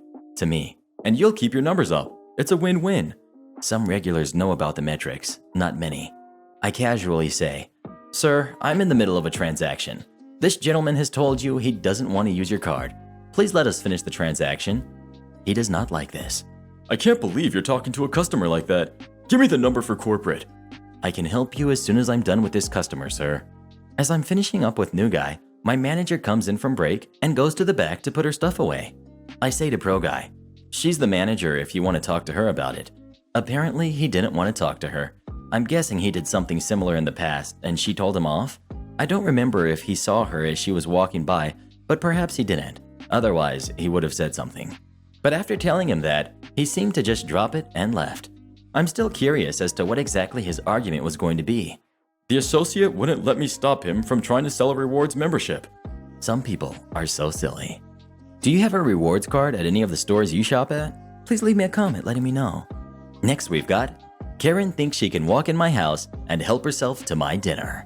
This story happened many years ago. While we were in the military, we moved frequently, and at one base in particular, we lived in condo-style houses, lines of homes that have one or two walls that are connected to each other. I mention the type of house because it shows how close we were to our neighbors. We did have our own driveways, but they were for single cars and were right next to our neighbors. This base was in a warm location where we should have had air conditioning, but we did not. We were enlisted and lived in older houses, and only newer enlisted or officers had AC. The reason I mention this is because I would leave my front door open and just have the screen door closed so we would get crosswind to cool the house. This should have not been a big deal, right? Wrong. Our neighbor that was connected to our left liked to come over and borrow things. Our neighbor, or choosing beggar, will be referred to as CB moving forward, and would come over, and at the beginning she would knock and she would just ask for things such as a cup of sugar or milk. Then as time progressed, CB would knock and just walk in, and at this point she still asked for stuff. To be honest, this didn't really bother me too bad because it wasn't too frequent, and then all of a sudden it changed and CB stopped knocking altogether and began just walking in. I did say something, keeping it light in hopes that it would work. I knew we were going to be neighbors for a while, and it could be bad to have a bad relationship between neighbors. Back then, I had a lot of anxiety about having negative interactions with people. Then CB became pregnant, and her entitlement all of a sudden knew no bounds. CB would not only walk into my house, she would go into my fridge or freezer and grab whatever she wanted. This one time I was making dinner, and she walked over and smelled it, grabbed a plate, and served herself. I said something to the effect of, "I am making that for my husband," and CB responded that she is only taking a little and there will be plenty for him. That was it. I was mad. After that, I tried locking my screen door, but the cheap lock wouldn't hold. CB was able to pull the door open and eventually snapped the lock off. I finally said forget it and started shutting my actual door, which wasn't good because it was hot and no AC, but it was better than dealing with her every day. I thought that would work, but she started going through our back door and coming through our screen door. Oh, did I mention her husband was like 3 ranks higher than mine, and she was seriously taking from us when they could afford way more? Anyway, this went on while CB was pregnant. Finally, after CB had her baby, CB started asking for even more. She wanted my husband to come over and get the bugs when her husband wasn't home. She asked me to do things she could easily do for herself, like go to the grocery store. The final straw was when she woke me up at 2 a.m. saying so cold and mumbling. I seriously thought something was wrong with her baby. I got up, woke my husband up, let him know, and ran over to her house, and I do mean ran. I ran into her house, door was unlocked, and CB was laying on the couch. She wasn't feeling good. She wanted me to get her a blanket from her upstairs closet. I finally lost it and told her I thought something was wrong with her baby. I was over it. I told her, CB, you are not to walk into our house without permission, and you are not to ask my husband for anything anymore. The only way it is ever okay to call me in the middle of the night ever again is because you need 911. CB just looked at me and said something about, since I am here, can't I get the blanket, and that I am being a horrible neighbor. I walked out of the house, went home, and went to bed. Moving forward, CB scowled at me every time she saw me and pointed at me and talked about me to her husband and other neighbors who told me later. CB's husband got orders and they finally moved. I was so happy because she made it uncomfortable being at my own home till she left. Karen watches as her brats tear apart my office. I work for an ENT a couple of days a week. My job is to both efficiently and accurately give patients a hearing assessment before they see the doctor. In the audiological field, ENT days are pretty well known to be quite high stress because of the complexity of assessments. The patients we assess are often there because they were referred from private hearing clinics or GPs for red flags or complicated cases, and the speed at which you are expected to assess people. I normally see between 35 to 40 patients per day. One appointment that goes a bit over the allotted time can throw off your entire day. Anyway, yesterday, one of my first morning appointments, a 55 to 60-year-old woman, entitled Grandma, showed up 20 minutes late. When I called her back to my office, she was dragging a kid, entitled Kid, who looked about 3 and a half. As soon as she let go of his hand, Entitled Kid started running around the room, screaming and banging his minion toy on the walls. I asked Entitled Grandma if she had brought anyone to watch him while I tested her. Entitled Grandma: "My daughter is in the waiting room." Me: "Okay, can you please take Entitled Kid back to her then? It will be easier to do the test alone." "No, he wants to play in here." Me: "I'm sorry, but this is a doctor's office and I need to assess you. He can't be distracting you or I during the test." "Fine, I'll get my daughter." So she goes and gets the daughter, Entitled Mom, who brings another kid, a girl who looked about 2, into the room. Entitled Kid 1 is still screaming and running, and Entitled Kid 2 joins in immediately. I'm already upset. They were 20 minutes late and having to argue about the kid and then fetching Entitled Mom, who was already taking another chunk of my precious time. So I get Entitled Grandma into the sound booth, and Entitled Kid 1 comes running in. Me: "I'm sorry, buddy, but you can't be in here. You need to go wait with your mom." Entitled Grandma: "No, he can stay. He wants to play in here." "No, I already told you. He can't be distracting you or I during this test. And he's not just... Hey, stop! Don't touch those wires."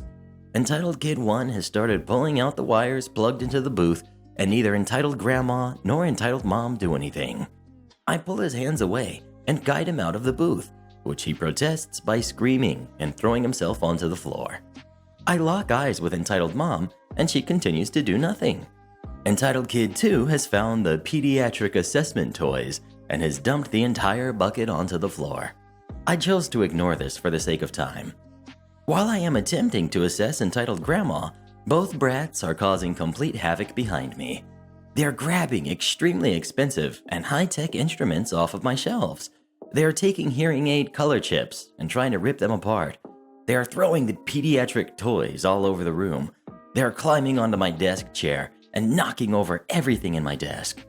All the while, Entitled Mom is sitting there doing absolutely nothing, casually and placidly observing the wreckage. I had to stop testing 4 times to stop the entitled brats from ruining equipment probably worth more than the average car. Entitled Grandma could hardly hear my instructions through the microphone because of the screaming. My blood was just about boiling at this point, but it is my job to be professional. Eventually, I finish Entitled Grandma's assessment and the room is in ruins. Me to Entitled Mom: "Your kids need to clean up what they've done." Entitled Mom: "Isn't that your job?" "No, my job is to assess hearing. Your kids made this mess and now they need to clean it up. I need to take the next patient." Entitled Mom: "They don't want to clean up." Me, struggling to keep my composure: "Listen, this is a doctor's office, not a daycare. You and your kids need to clean this up now while I get ready for the next patient. There are toys in the waiting room that they can play with." So Entitled Mom and the kids do clean up what they've thrown around, but Entitled Kid 2 is still holding one of the pediatric assessment toys as they try to leave the room.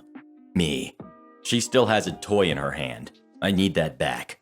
"You have a whole bucket of toys. Can't she keep just one?" Me: "No, I need them for assessing other kids. She needs to put it back. Entitled Kid, can I please have the toy back?" Of course, being 2, Entitled Kid doesn't want to. She hides it behind her back and tries to leave, but I hold the door shut. Entitled Mom: "You are being selfish. She's only 2 and just wants one toy." Me: "Again, this is a doctor's office. The equipment in here is necessary for the work that I do.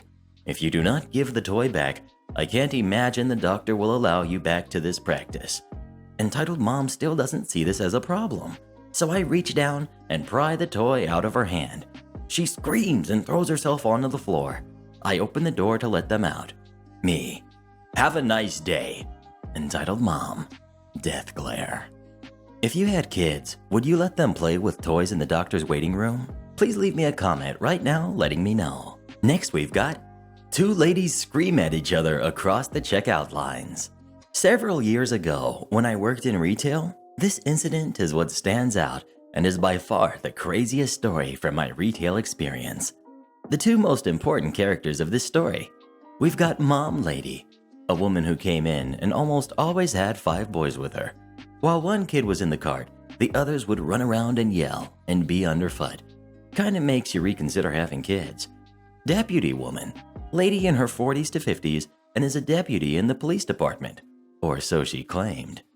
This happened in the middle of a Sunday rush, and there are 5 cashiers open. All of us are busy.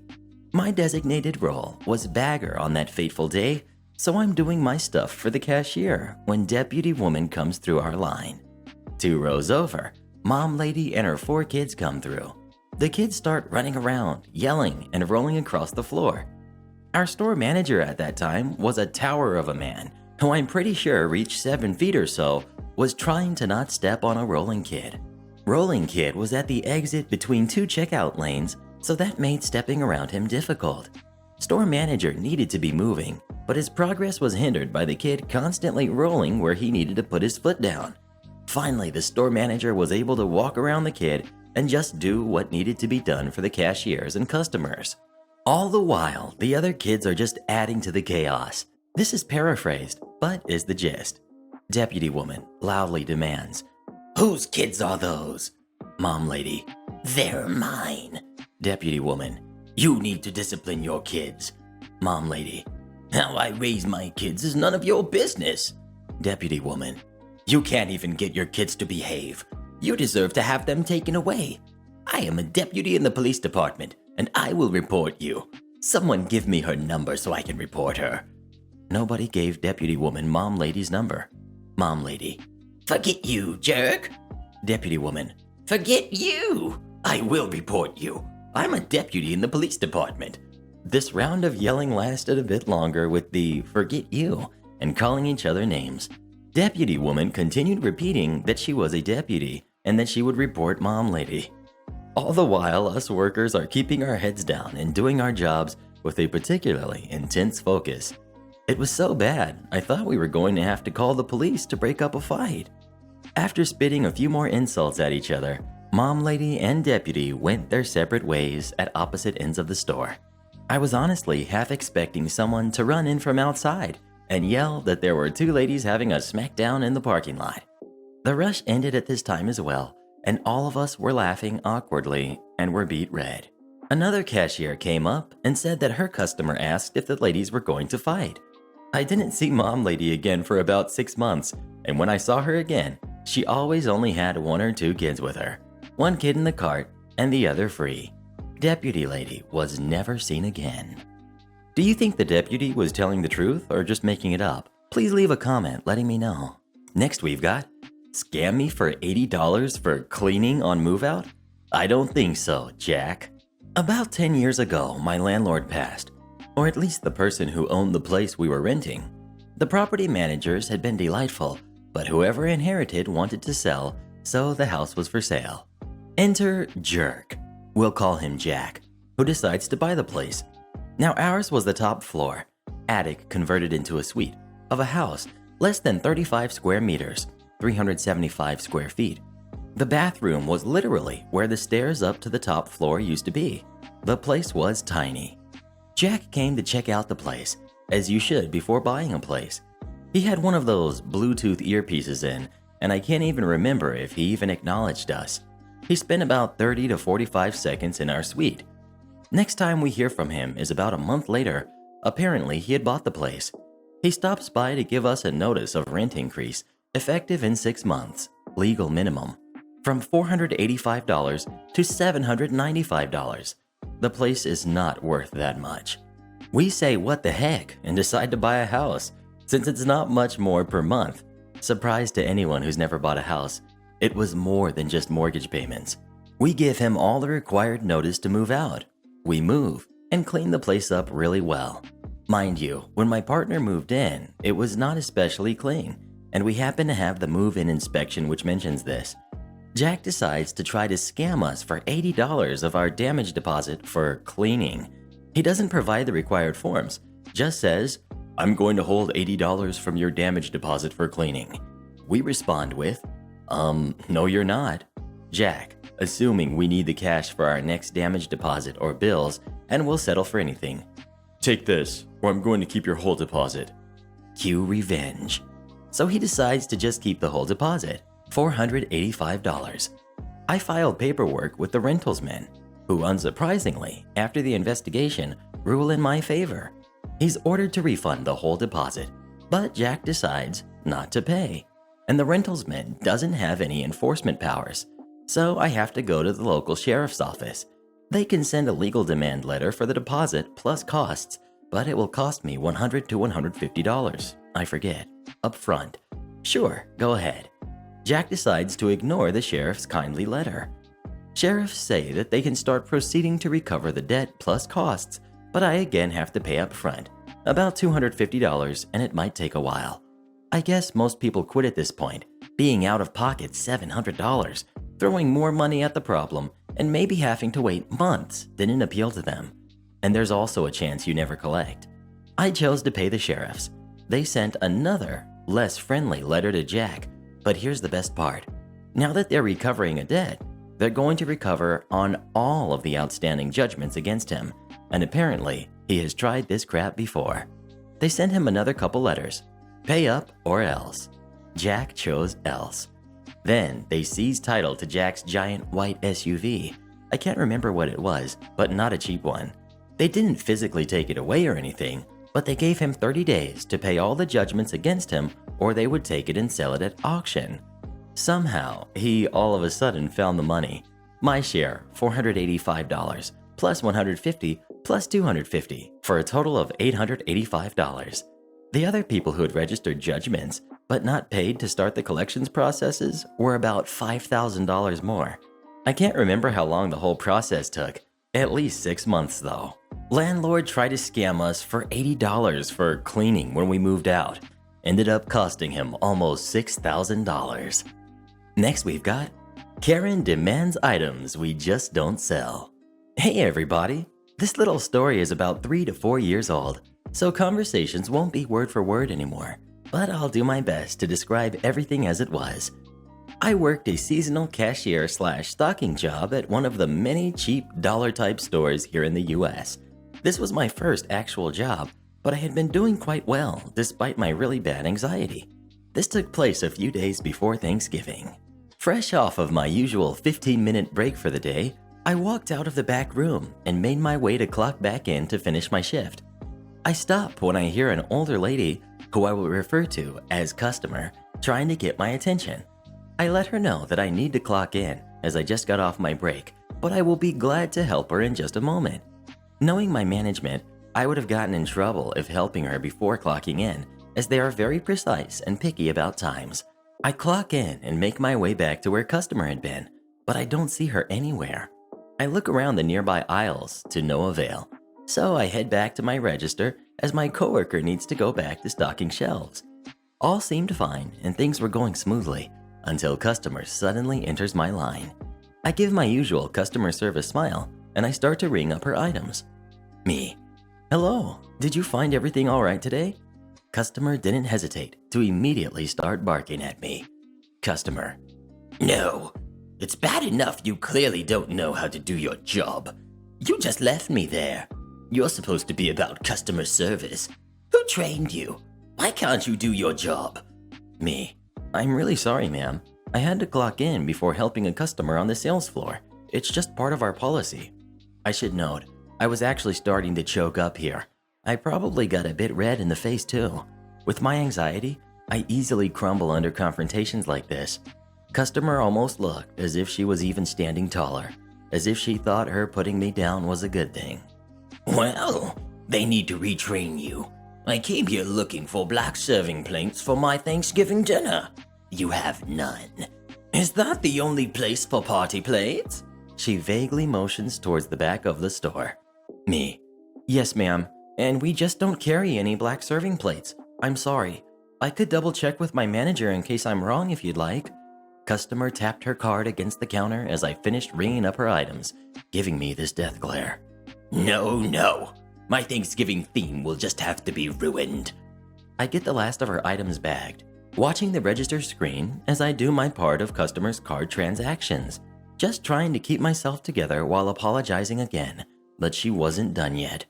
I glance to my line, and the two people who had now gathered behind her are having none of her attitude, but they say nothing.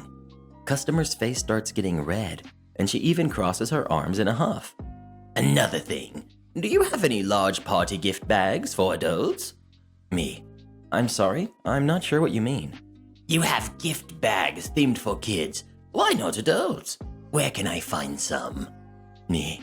I'm sorry, ma'am. I've never seen any bags like you're describing, and we only carry what we currently have back there. Well, you should tell your managers. There's absolutely no reason why you can't have any decorated bags like this. Me. I can call my manager down if you'd like to tell them. No, you need to do it. Call them. As I hand customer her receipt, I give in and call my manager over the intercom. A coworker ends up coming down and tells me my manager is in a conference call in her office, so she's unavailable. I tell customer that I'll make note of her suggestion, and she storms off with her full cart in a huff. Thankfully, my next two customers were amazing. They had heard a majority of what customer was saying and how she was treating me, and noticed that I was getting worked up with my anxiety. They talked me down and told me I handled the situation really well, and we had a laugh about it before they left. Those two customers really made my day. Next we've got Never Judge a Book. I just joined the Reddit family, and this is my first post. I'm old, like in my 70s old, but my wife said that some of my stories might be entertaining. This is something I witnessed about 10 years ago. We've got Old Lady and we've got Big Bully. I was shopping at a store with a big bullseye logo. I noticed this old lady, looked to be in her late 60s, who was just going about her business. I noticed because she held herself very upright and with a lot of confidence, though she was only about 5 feet tall and 100 pounds if she was an ounce. She had on a nice red blouse and tan pants, which turned out to be a bad fashion choice for this store, as you will soon see. As I passed by, we nodded to each other, and I started making my way to the luggage and bags to look for a new backpack for myself.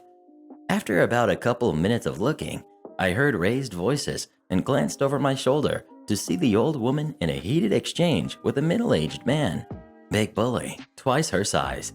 He was talking very loud and calling her awful names and telling her that just because she was old didn't mean she could ignore customers. She was, I imagine, trying to explain that she didn't work there but couldn't get a word in edgewise since the Big Bully was refusing to let her talk. I started to walk over there to see if I could help, but soon saw that my help was not needed. Bully actually had the gall to grab her by her shoulder and give her a shake. I will never forget what happened next. Old Lady busted out some sort of martial arts move and kicked his knee, sending him falling to the ground. By then, I was close enough that I heard her softly tell him, "Look, I said I don't work here, and I will not hesitate to end you. Now, do you understand? I asked if you understand." He nodded his head and she said, "Now, are you going to be a good boy and leave me alone?" He nodded again and she released him. He knelt there on the floor for a minute, rubbing his knee and looking like any full-grown man would if they just had their butt handed to them by a little old lady, contrite and embarrassed. She simply walked away and continued shopping. He finally got up and speed-walked out of the store. I caught up to her and asked her if she was all right, as if. She smiled sweetly and said, "I can't stand bullies." We talked for a minute, and she told me that she took self-defense classes at a nearby senior center, and she learned to take care of herself a long time ago and refuses to be bullied. Like the title says, you can't judge a book by its cover, so don't mess with harmless-looking little old ladies. They might just kick your butt. Karen tries to expel me. I recently graduated high school, so I obviously still look like a high schooler. I went to visit my old high school as I was picking up my sister who was shadowing there. This was a private Catholic all-girls school with no more than 400 students. Being as it was a small school, and I being a recent graduate, most staff and students knew me. First thing you do to enter the school is you need to get a badge from the front desk. It clearly said alumni. I put it on my shirt. I pulled my phone out and plugged my headphones in and headed to my old advisor's classroom. It was still early to pick up my sister and got permission to meet up with my old advisor. Since it was a bit of a walk, I was wearing wedges, jeans, and a blouse because I just came from a presentation at my university. I plugged my earbuds in and examined the hallways. All of a sudden, someone rips my earbuds out of my ear. Crazy teacher. Why are you not in uniform? It is not 1:50 yet." It was a rule that you couldn't be out of uniform until after 1:50 if you were a senior, since it was a senior privilege. "Also, you know the rules. 1 earbud." She waves my earbuds in my face. Me. "I'm sorry, miss, but I am..." She cuts me off. "Also, ripped jeans and hooped earrings? That is a dress code violation." I try to speak. "Come with me to the dean." Everyone was in an assembly in the other building, so no one but some teachers were in the main building. This lady takes me to the dean's office. I knew the dean well. She was my coach's mom and my other coach's wife. Crazy teacher pushes me to the chair outside of the office, knocks on the door, and tells the dean she has a student who is breaking several handbook rules. The dean says she is finishing up an email and says she will be out in a few. The crazy teacher looks back at me as I again tried to explain to her I am not a student. I point to my now messed up badge. She ignores me and I give up and pull my phone out. I am very annoyed at this point and just wanted to upset her because I was doing nothing wrong. She sits on the other chair across the hall and sees me take my phone out. The moment she does, she tried to pull it out of my hand and tells me I should not be on my phone during school hours. I go, "Ma'am, I am not a student here. I go to insert university here. I am here for my sister." She rolls her eyes. "Being accepted to a college does not mean you are there yet. You are still under our rules," she says. After a few minutes, the dean walks out, doesn't see me at first, and looks at crazy teacher and goes, "Who is it?" The crazy teacher points at me and sees me giving her the "Lord help me, because I cannot be held responsible if this lady yells at me again." She asks me to come inside her office without crazy teacher. Dean. "Ah, OP, great to see you. How's college?" Me. "Great. My sister is shadowing today and I got out early, so I came down to hopefully say hi to my old teachers." Dean. "That's good. I saw your sister's name on this morning. Wonderful girl." At this point, she calls crazy teacher in.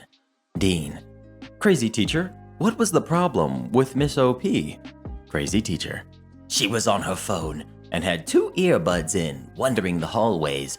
Also, she is in several violations of dress code. She needs to be punished. I asked her several times to put her phone away. She also talked back to me and lied about her status here." I sigh. I look at the dean. I laugh. Crazy teacher. "This is no laughing matter." Dean. "I'm sorry for crazy teacher's behavior. She is new here. This is OP. She's an alumni of 2019. Her sister is shadowing today. I cannot punish her for anything. She has her name tag saying she is an alumni visitor." Points to the name tag. Me. "Thank you, Dean. Crazy teacher, I am sorry for the confusion and I did not mean to cause trouble." Dean asks crazy teacher to return to work and she will be talked to later. The dean asked me if I want to report her. I was like, "No thank you, it was a misunderstanding. An unnecessary one, but still a mistake." Dean nods, hugs me, and I was off to see my other teachers. I finished visiting the teachers that were there and walked past the office of crazy teacher who sat there and gave me glares. I smiled. I went back to the front desk and waited for my sister. Nothing happened to crazy teacher, but I heard she got a good lecture about the way to approach students or visitors. Next we've got, "Be a terrible neighbor? I'll tear your car apart." So, to set the scene, this happened a few years ago when I still lived at home. My father has always shoveled the sidewalks and a few driveways on our street. Some of these were elderly people who couldn't do it themselves, and some paid him. When he passed, the job fell to me, and I continued it in much the same way he did, and people seemed happy. An elderly woman on our street passed, and the frat boys moved into the house. There seemed to be about 4 to 6 guys, could never be sure who actually lived there and who just spent a lot of time there. In their early 20s, they were loud, they partied, and they weren't really interested in participating or getting along with the community. It goes without saying that the new residents quickly became tolerated at best, as they weren't anyone's favorite neighbors. They had a car and they loved it. I don't know exactly what it was, but it was low to the ground and fancy looking. They would come in hooting and hollering, blaring their horn at all hours of the day and night. They'd spend their time sitting in lawn chairs, looking at, leaning against it, using it as a table. They may have constantly been around it and using it, but they didn't respect it. It looked brand new when they moved in, and after about 4 months, it had lost a mirror, front and back bumper were cracked up, and it was scratched and dented to heck and starting to rust.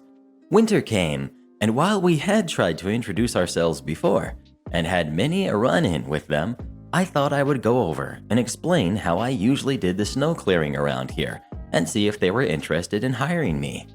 It was hard to retell the conversation that happened, as essentially 3 conversations were going on at once. Me and frat guy who came to the door, frat guy at door, and another frat guy who wanted to know what we were talking about but still wouldn't come to the front door, and conversation that had been in progress that frat guy at door still insisted on being a part of. But it ultimately came down to them letting me do their section of the sidewalk, and since I wasn't going to shovel their driveway for free, they would handle it. At this point, I let them know that I would be doing the sidewalk that ran through their driveway as it counted as sidewalk. They didn't care. Side note, their house was in the middle of the block, so it made no sense to not do their sidewalk. Winter came and so did the snow. I cleared it away as usual, and they did not. They never shoveled, instead opting to trample it all down and throw the occasional bag of salt or sand on it. Then, Mom won a cruise and wanted to take me and her siblings with her. I agreed. I found one of the neighbors who was interested in clearing the snow and gave him the keys to my snowblower. Told him I'd make sure he'd get paid when I got back, as I charged per snowfall. Off my mother and I went. I returned to a mess. The neighbor had put minimal effort into the job after they realized how difficult it was. It had snowed a few times, and the sidewalks were all packed down, uneven and slippery. Much worse was that the frat boys had decided to use my driveway as overflow parking for their parties, and it was in a similar situation to their sidewalks. For reasons unknown, the house and trees was toilet papered, and some frozen liquid covered the doors and windows. That was it. I was fed up with them. The parties they had, the police who came for the noise complaints, how they pounded on all doors after the cops had left to try and find out who called them, the empty beer cans and bottles they littered the neighborhood with, how they used the street to drag race, messing with the girls that they saw, and more. I was sick of them and wanted to get them back in some way. I got out my ice chipper and I saw my chance for revenge. I walked over to their house and told them I would be clearing the sidewalks. They had better do something with their driveway. I was told to buzz off. Okay, I was only trying to help you. Over the next 2 days, at about 18 hours a day, I chipped off all ice from the sidewalks and restored them to their pristine condition. When I did the frat boys sidewalk, I was delighted to learn that it was over 8 inches of ice over it and the sidewalk, meaning I had effectively dug a trench at the entrance of the driveway that was deeper than their car's clearance was high. After I was done, I went back, told them once again to be careful coming in and out of their driveway and that they should really clear their driveway. Once again, I was told to buzz off. The first time they came tearing out of that driveway, I could hear the bottom of their car scraping, but didn't see any damage. Over time, they realized what the trench was doing to their car. At first, tried to take care of it themselves with aluminum shovels. Didn't work. They had snow removal companies come over, who, after seeing the mess, refused to remove what was essentially an 8-inch block of mud and ice on top of their driveway. They'd see me out shoveling and asked me to do it for them. I politely declined every time on the grounds that I was much too busy. Over the rest of the year, they continued not shoveling. The trench grew deeper, and by the time the snow started to melt, their car didn't have a front bumper, rear bumper, rocker panels, a muffler, or the protective cover on the bottom of the car. They had it towed away and moved out shortly after. Next we've got Karen tries to take my dog because Entitled Kid wants it. A little history. The story took place a couple years ago when I was 15. I'm Mexican, and at that time I was still practicing English while living in the USA. I'm also very pale in skin tone. This is going to be important in this story. Cast. We've got me. We've got Entitled Parent, Entitled Kid, and the neighbor. I left my home to walk my dog, who is a border collie mix. I still don't know what the mix is. As I was only 2 houses away from mine, entitled parent and entitled kid are walking as well. Me, not knowing much English at the time, and they looked like they don't speak Spanish. I tried not to look at them and walk past them, but they spoke to me. Here's the conversation. Entitled kid. Mommy, look at that dog. It's so cute. I wonder if it will like our dog. Entitled parent. Hey boy, what type is your dog? It could come with us to make a new friend. Me, trying my best to speak to her. Sorry, no speak English. Stop trying to be stupid and talk to me normally. My pale skin made me look native here, so she thought I was American. Entitled kid. Mom, I don't remember the dog's name, to have a friend. Please ask him if we can have him. At this point, I still didn't know what they want. All I know is they made signs that they want my dog. Me, trying my best to speak from what school taught me. No, you can't take my dog. Looking back at this, I don't know how they understood me.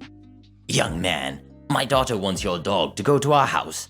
You will give me your dog. Entitled kid actually started crying during this, and my dog got a bit rowdy at what was going on. I didn't know what to actually do until God himself sent me relief, and my neighbor, who speaks both English and Spanish, saw that I looked worried and came to help me out. Neighbor. Ma'am, why are you bothering him? Who are you? I'm his neighbor. Why are you bothering him? Well, this boy told me to buzz off and made my daughter cry because she wanted to pet his dog. Neighbor.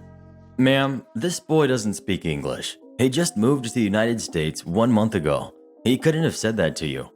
Entitled parent looked embarrassed and just decided to leave with her kid without saying a word. Not before taking my dog's leash out of my hand. Now, my neighbor was a runner. I saw him in the morning always running for exercise, so he was in front of her in seconds. Neighbor. That is his dog. You don't have the right to take a dog from someone. Entitled parent was actually scared, and she quickly apologized before running with her daughter to her house. My neighbor gave me back my dog and told me to stay home for today. I told my parents the story, and they called the cops after it. We found out she's not even from the neighborhood. She's from the other side of my city. I sometimes still laugh at this event. I'm still practicing English, so who knows? I may need to write another thing like this. I really hope I don't. Next we've got, being pregnant is not a reason to not watch my kids for free. This happened years ago when my husband and I lived on a military base, and I ran an in-home daycare that was regulated through Child and Youth Services. We had 1 kid of our own, and it was a remote base, so jobs were scarce. So I figured this was a good option for me to work and be able to also stay home with our kiddo. The daycare spots were a shortage, and that meant I was full and even had a wait list.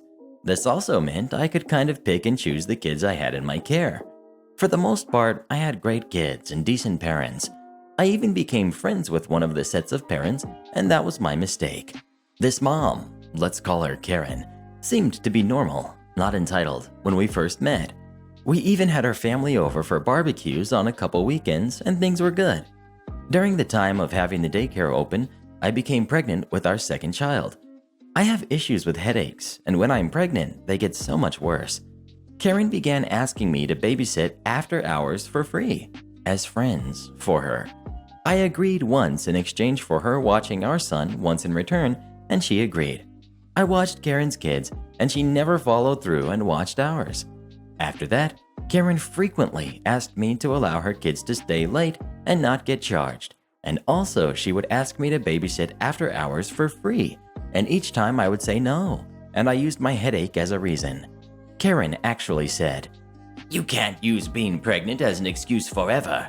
I said no, not forever, but for about 9 months. And it was about this time I knew I would not be able to keep running my daycare after a couple months because of the high-risk nature of my pregnancy. I started by informing the CYS and then put a letter together for the parents, and I gave them 2 months' notice to find care. This was an additional 30 days over and above what is required in the contract. I wanted to be fair, and I knew it might be hard to find care. I was also releasing them from their contracts as soon as they could find care. They did not need to give me notice. I handed out the letters at pickup that day. Karen waited till the other parents left and tore up her letter with a smile. Karen, will you throw this away for me? Me, sure, but you did get the gist, right? Yeah, you are closing your daycare because you're pregnant and don't want to deal with all of those other people. No, I'm closing because I have a high-risk pregnancy and my doctor says I shouldn't be doing it and I will have lots of appointments. Yeah, but you can still watch my kids for me. And since you won't be a full daycare, you can do it for a lot cheaper.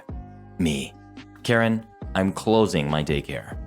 Karen, okay, then at least you can watch my kids for free while I find daycare and be my backup care. No, I'm sorry, Karen, I'm not doing that. This is ridiculous. Women get pregnant all the time, and you already have to watch your son. You can totally watch my 2 kids too. Or are you telling me you can't watch your son either? Me, I'm not getting into this. I think it's time for you to find a new provider. Fine, but I don't think I should have to pay you while I look. You have to pay or I will stop watching your kids. Karen left with her kids. She kept bringing her kids, and when it came time for payment, all of a sudden her husband came to get the kids and dropped them off and said Karen will be bringing the payment. This went on for 2 days, and then I told him that if I wasn't paid, I would not accept them into my care and they would still owe me for the past. Karen showed up on the 3rd day and wrote a check. This was normal, but it bounced, and that was not. I then contacted CYS and let them know per the contract, I gave them an invoice with a $25 NSF fee and a 48-hour notice to pay in full in cash. Karen's husband showed up and paid, but he said Karen was going to be upset because she did not want to pay. I guess she felt I should be watching their kids for free since I was closing my daycare. I talked to her husband and said I feel it's best he find new care as soon as possible, and that until he does, I would need to be paid in advance for the care. I had the kids for 2 weeks more. A way funny later event that happened. After I gave birth to our daughter, this had to be about a year and a couple months after closing the daycare, Karen called me. She wanted me to babysit her kids so they could go to Las Vegas to a military ball. Oh, did I mention she wanted me to do this for free? I said no. Next we've got, she can have whatever she wants. Another tale from the stuffed animal store. I was the main showrunner when it came to parties at my location. For those who didn't know, that mall teddy bear store actually runs parties, usually birthdays. This story requires some background knowledge on how these parties work, so follow along if you can. Basically, parties break down into packages where each kid gets a choice of animals/accessories for a small rate. So for a basic bear or dog and a t-shirt, the parents spend like $18 per kid. For more choices in animals and a full outfit, it's $25, then $35, etc. Sometimes parents would pay for the 35 pack for their kid, but get everyone else a smaller package. That is not what happened in this story. Inevitably, we would get parents that brought their kid to a birthday party and didn't understand how this worked, and would tell their kid as soon as they got there to go pick an animal regardless of price. Usually this wasn't a big deal. I would just stop the kid, explain how it worked to the parent/group, and all was well. Until Big Karen came. She was Big Karen because on top of the usual warning signs of Karens, she was huge. 1 p.m. on a Thursday in the middle of July, party group is starting to trickle in. I'm handing out name tag stickers for the kids and explaining how the process works to parents who are laughing and smiling and being generally pleasant. Suddenly, Big Karen arrives. Big Karen. God, it was so hard to find this darn store. Finally, we're here. I tried not to wince as the parents in the group are pointedly looking away from Big Karen, hoping that it meant nobody knew her. Alas, her adorable kid ran up and hugged the birthday girl, and so was given a name tag. Immediately upon receipt of the name tag, Big Karen began again. All right, go pick an animal. Me. Excuse me, ma'am, but that isn't how it works. She has to… Whatever, kid. She can have what she wants. I'll make up the difference. Let's ignore the fact that she called me kid for a moment. The parents, remember, didn't get the birthday kid a higher-end bear. All kids got the 25-person package, and here's this obnoxious woman trying to flex her wallet on everybody. Me, firmly. I'm sorry, ma'am, but she can't pick anything she wants. I have the animals the kids are allowed to pick from a basket over here. I don't care. She's getting whatever she likes. I said I'd pay for it. Me. If you choose to get a bear outside of the pre-selected options, you'll have to pay the standard pricing for it. Big Karen, barely listening at this point. Fine, fine. She was warned. I informed birthday mom and all was well. Big Karen was relatively obnoxious throughout the process, particularly during the heart ceremony, which is done in a big group when it's a party. She was literally yelling that it was stupid and a waste of time, and to just get on with it so the kids could dress up their bears already. It became clear quickly why she wanted to get to this part, because once the accessorization commenced, she was flexing over everyone else once again. Big Karen. You can have whatever you want. These other kids have to get whatever birthday kid's mom can afford. I was kinda stunned at this point, because birthday mom looked like she might cry. But all the kids picked outfits in the budgets while I ran around helping to dress their animals. Once we finished, they got taken to the front of the store. Birthday mom was thanked and finished paying. All was well as she took all the kids to sit in the food court for lunch. All of them except for Big Karen and her brood. Big Karen. All right, let's go. Me. What? We're going to sit for the birthday party. No, ma'am. You chose to get your bear separately from the party.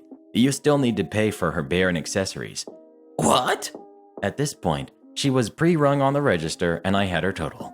Yup, your total is... It was over $100. That's outrageous. Manager out of the blue. Ma'am, you did agree to purchase your animal outside of the party. If you want to keep it with all of the accessories, you'll have to pay for it. Big Karen was real upset about this, but she did pay up and went off grumbling.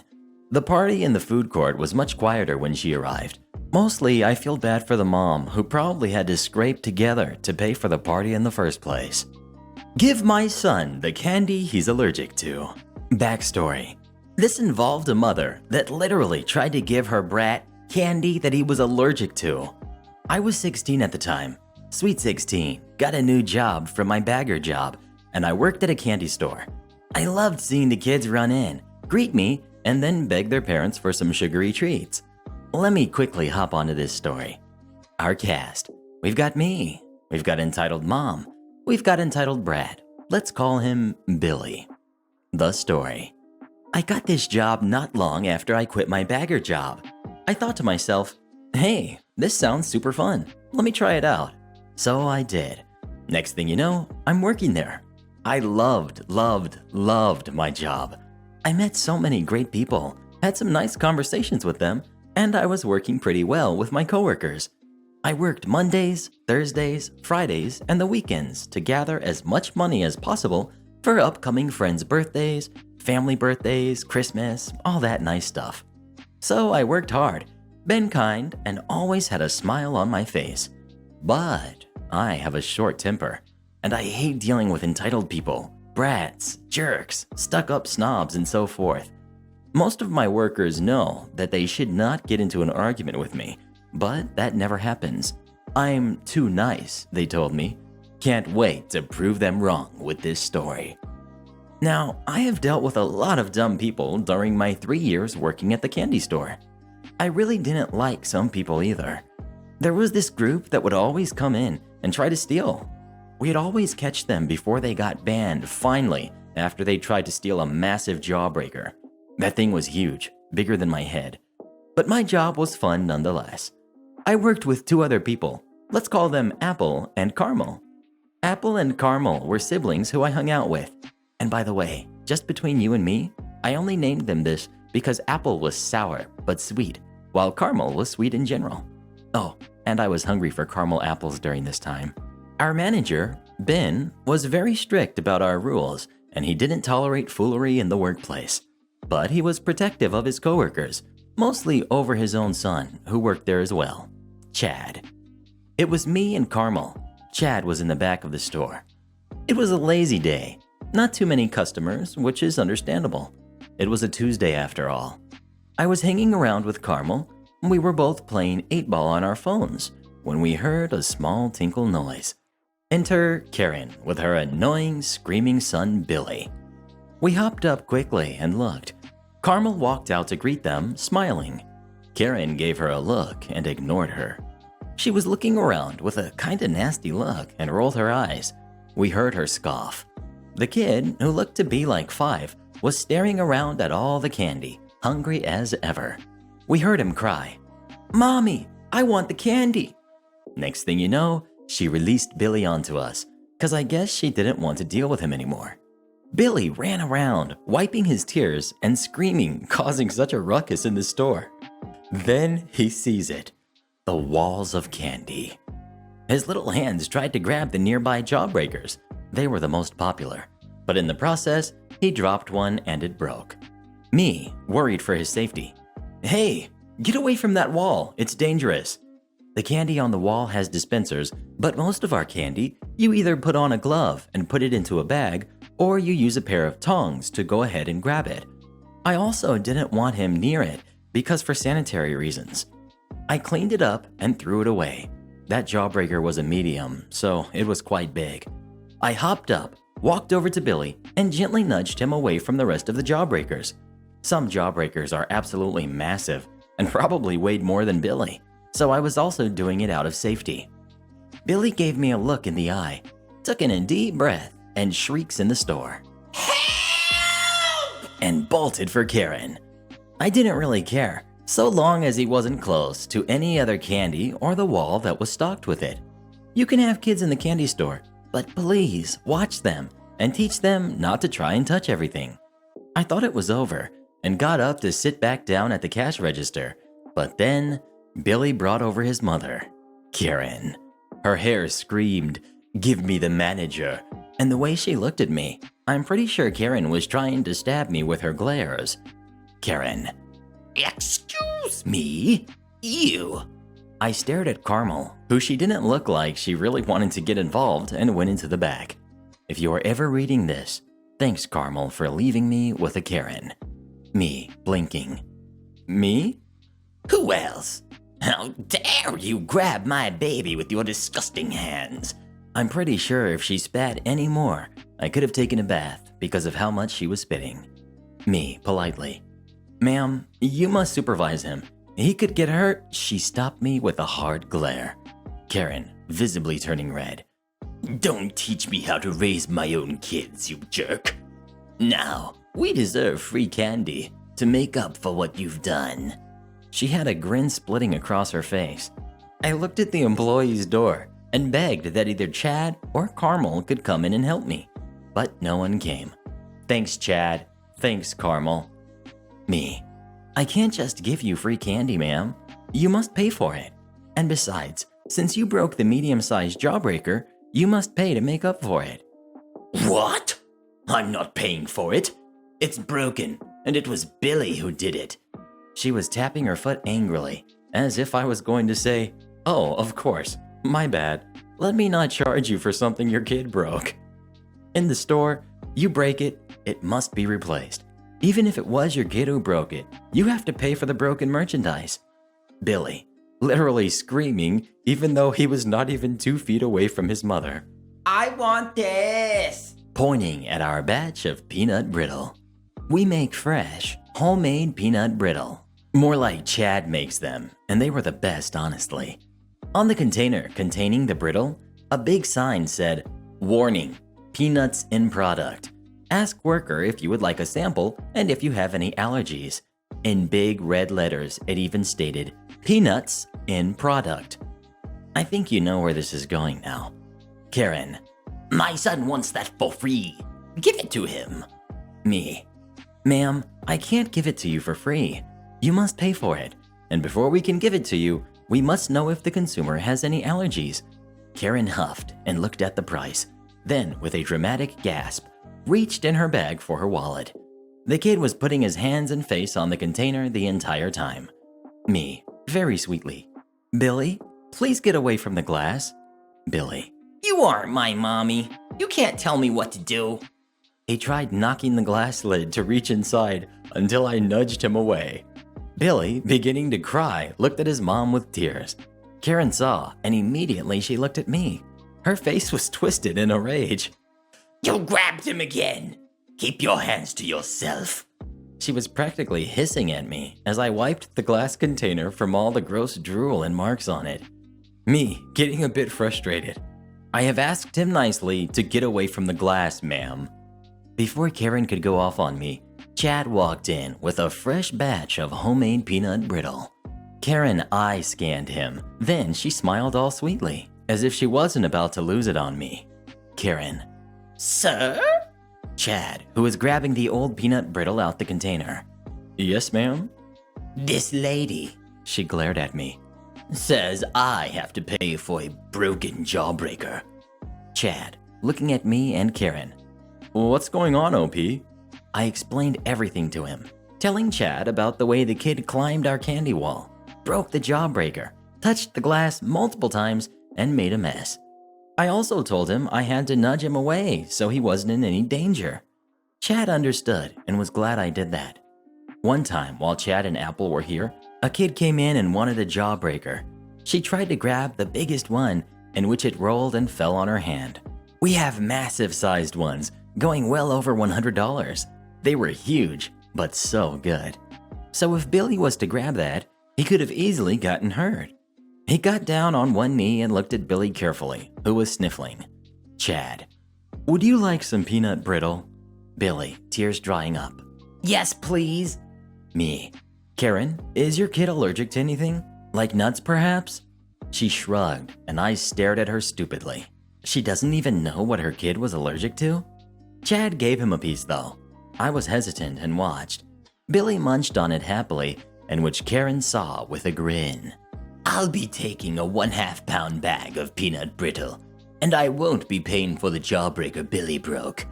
I gave Chad a look, so he looked back at me and shrugged. I was in the process of getting her the brittle when I heard small gasping noises. Billy, who was once white with bright eyes, had red eyes. His throat and face were swollen and red, and he looked like he was choking. Karen told him to actually shut up. Chad and I stared for a few seconds before calling an ambulance. I was on the phone with the operator as Chad tried getting closer to Billy. It sounded like he had some of the brittle stuck in his throat. Karen, huffing, "He's fine. He's just being overdramatic. How much will the brittle be?" I couldn't believe my ears at this. She was worried on the price? She was blocking Chad, who was desperately trying to help Billy. We weren't allowed to touch the customers unless something major was going on. And if they got the message that they weren't supposed to do that, we can gently nudge them away. Chad flew past Karen, knocking her away as he reached for Billy, who looked to be barely breathing. He then did the Heimlich maneuver, and sure enough, a piece of peanut brittle flew out of his body. Billy had had an allergic reaction. The operator on the phone told me they'll arrive extremely shortly, and which they did, not long after I hung up. Karen was screaming at the cops and ambulance once they arrived, saying how Chad was aggressively shoving Billy. Ambulance got him first, and luckily, Billy was okay. He was unconscious, and he was still incredibly swollen, but luckily, he was okay. The entire time, though, I was shaking. I never witnessed anything like that happen, and I hope I never see anything like that again. It was so scary seeing him gasp for air, all swollen and red. The police questioned Chad, who told basically everything, but Karen interjected a lot, saying he shoved me away from my kid as I tried to protect him. I stepped out and stood beside Chad, who I backed up on his story. Karen glared at me and was saying the same thing. Then a cop turned to us, away from the screaming Karen. Cop, "Do you have any cameras? We can see what really happened on the footage." When he uttered those words, Karen froze. Her skin turned pale and she was stuttering. Probably because we are all going to see how she neglected Billy and tried to stop Chad from helping him. But she didn't stop yelling and screaming at how me and Chad were going to get arrested. Before two cops walked into the back to check the footage, Carmel walked out and blinked.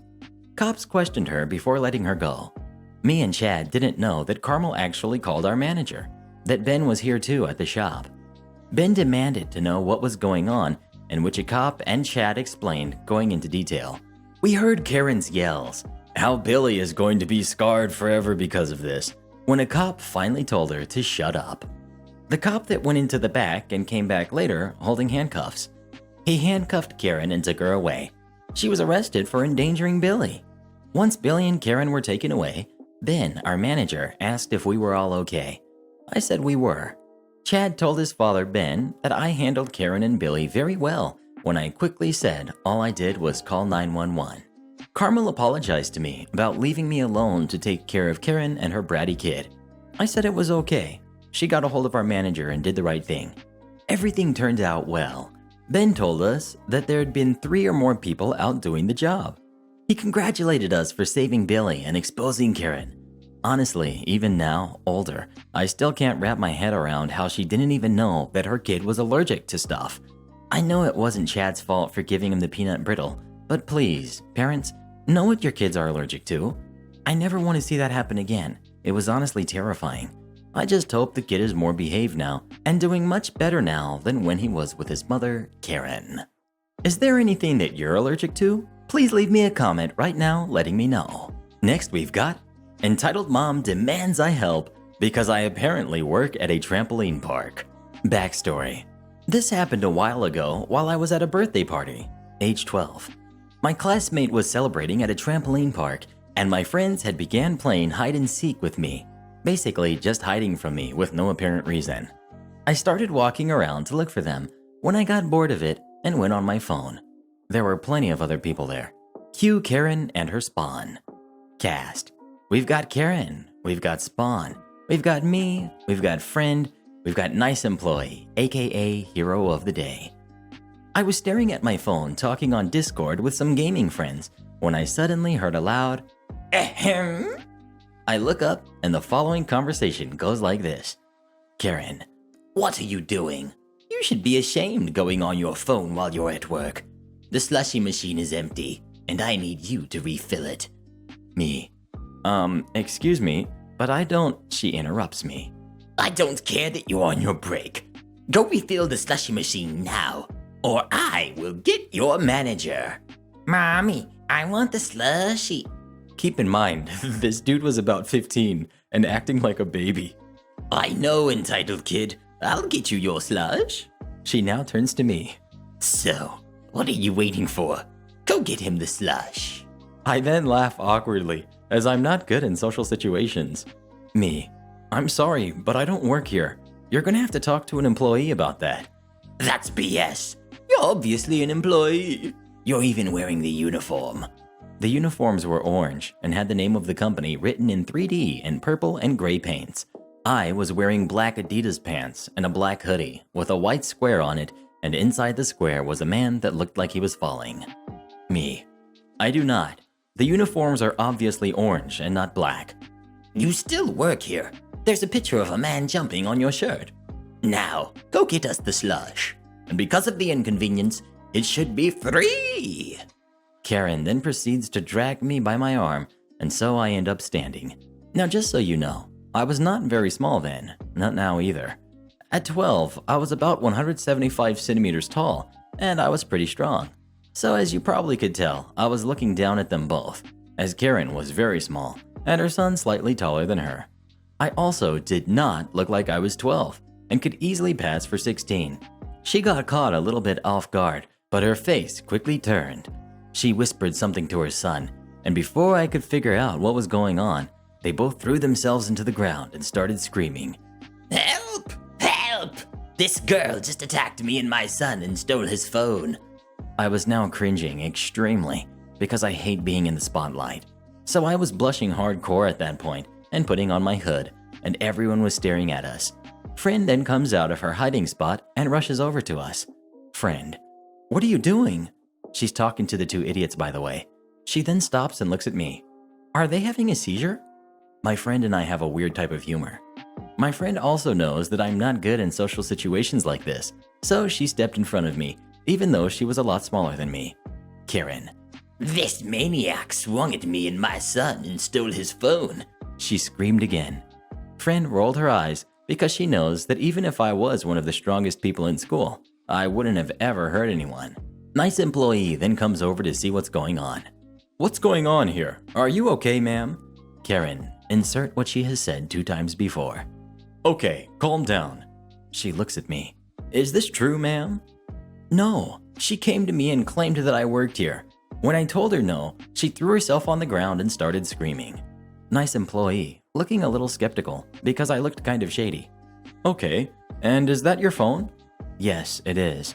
I even have my fingerprint saved, and I can unlock it by passcode too. Karen. That's BS. She stole it and put her fingerprint in it. Employee. Okay, calm down. We can just go through the security cameras and see what happened. Karen goes pale as a ghost. Oh, I'm sure that's fine. We're about to be late for my son's soccer practice. I'll buy him a new phone. She then grabbed her son's wrist and hurried out of the store. Nice employee apologized and gave me a free slush. It was filled again when I was about to leave from the party, and friend and I got a good laugh later. What's your favorite flavor of slushie? Please leave me a comment right now letting me know.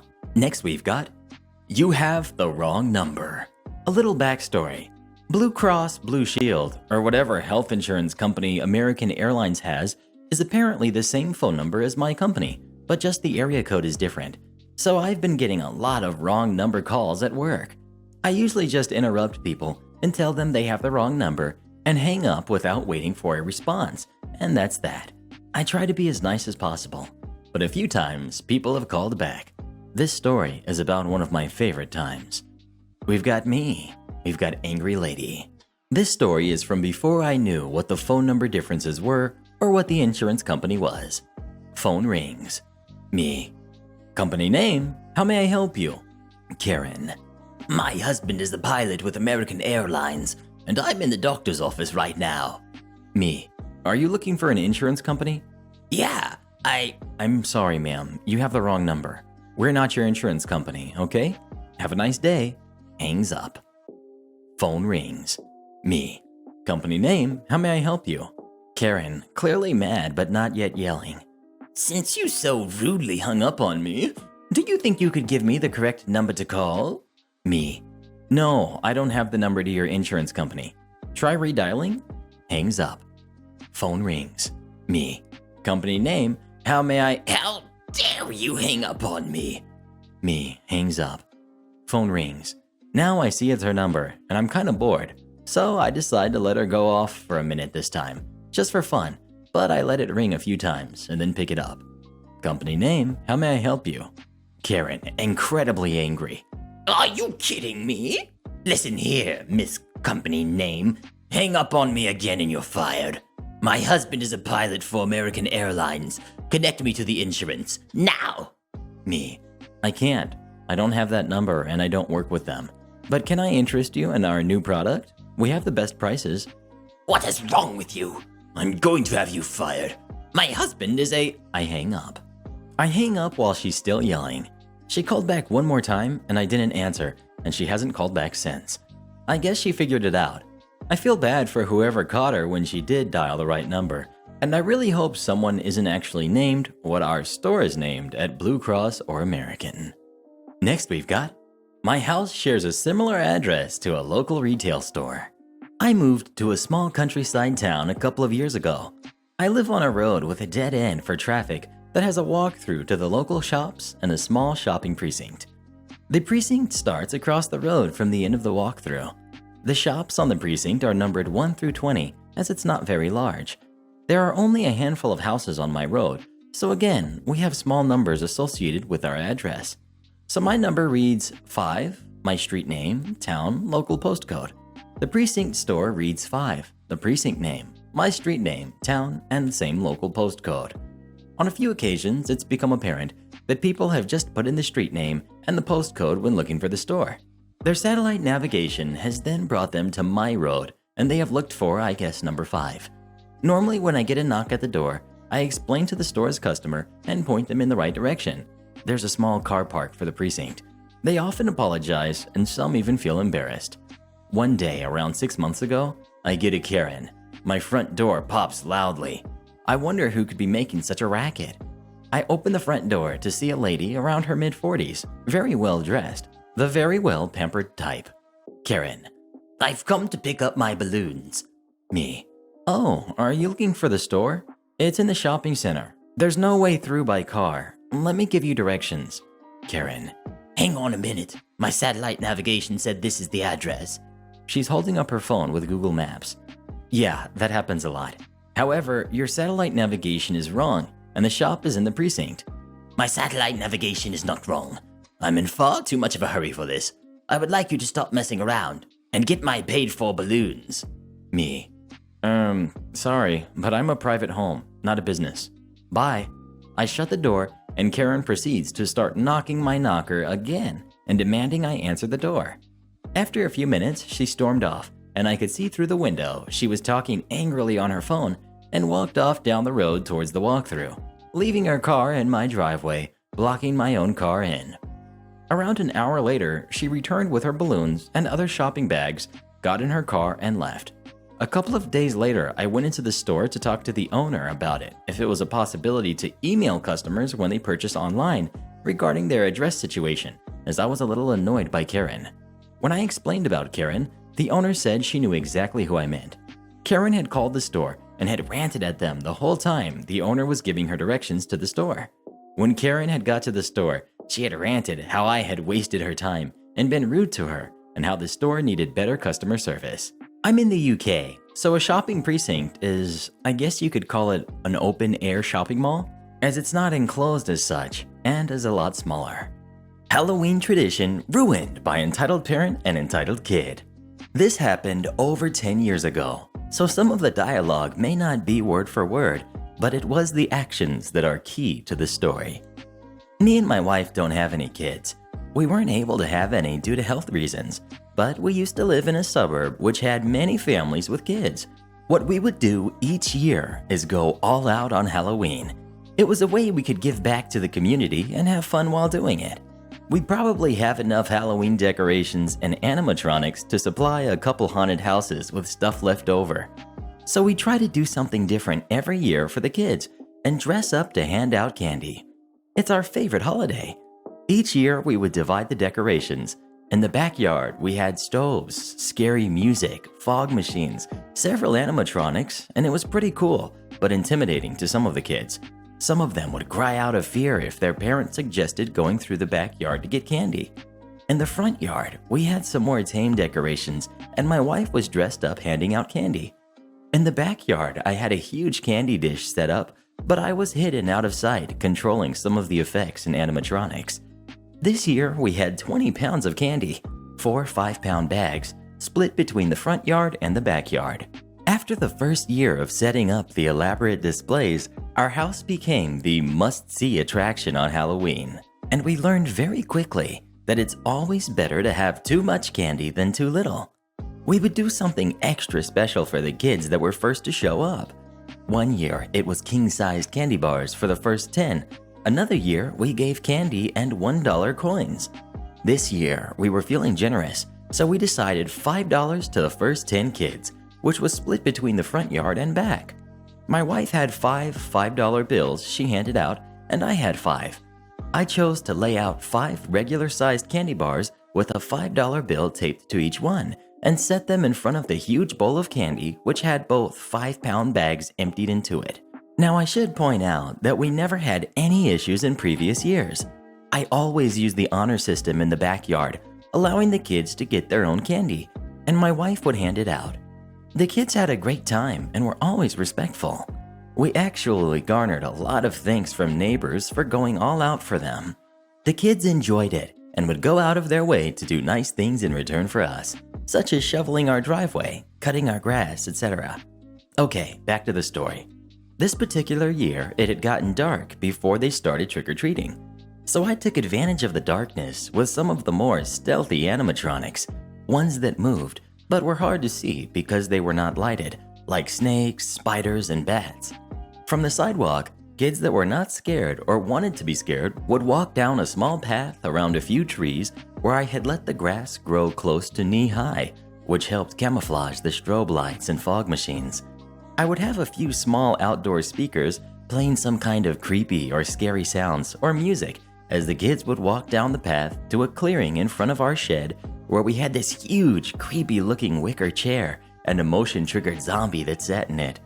You would have to pass in front of the zombie to get to the table, which had the candy, and a sign stating that we use the honor system.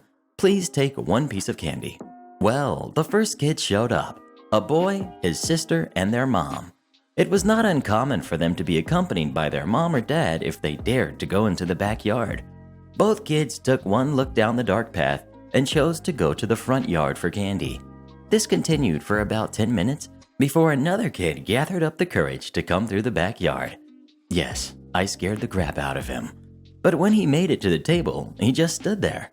I wasn't sure if he was still shook up from the zombie jumping up because he just stood at the table for a moment, afraid to take any candy.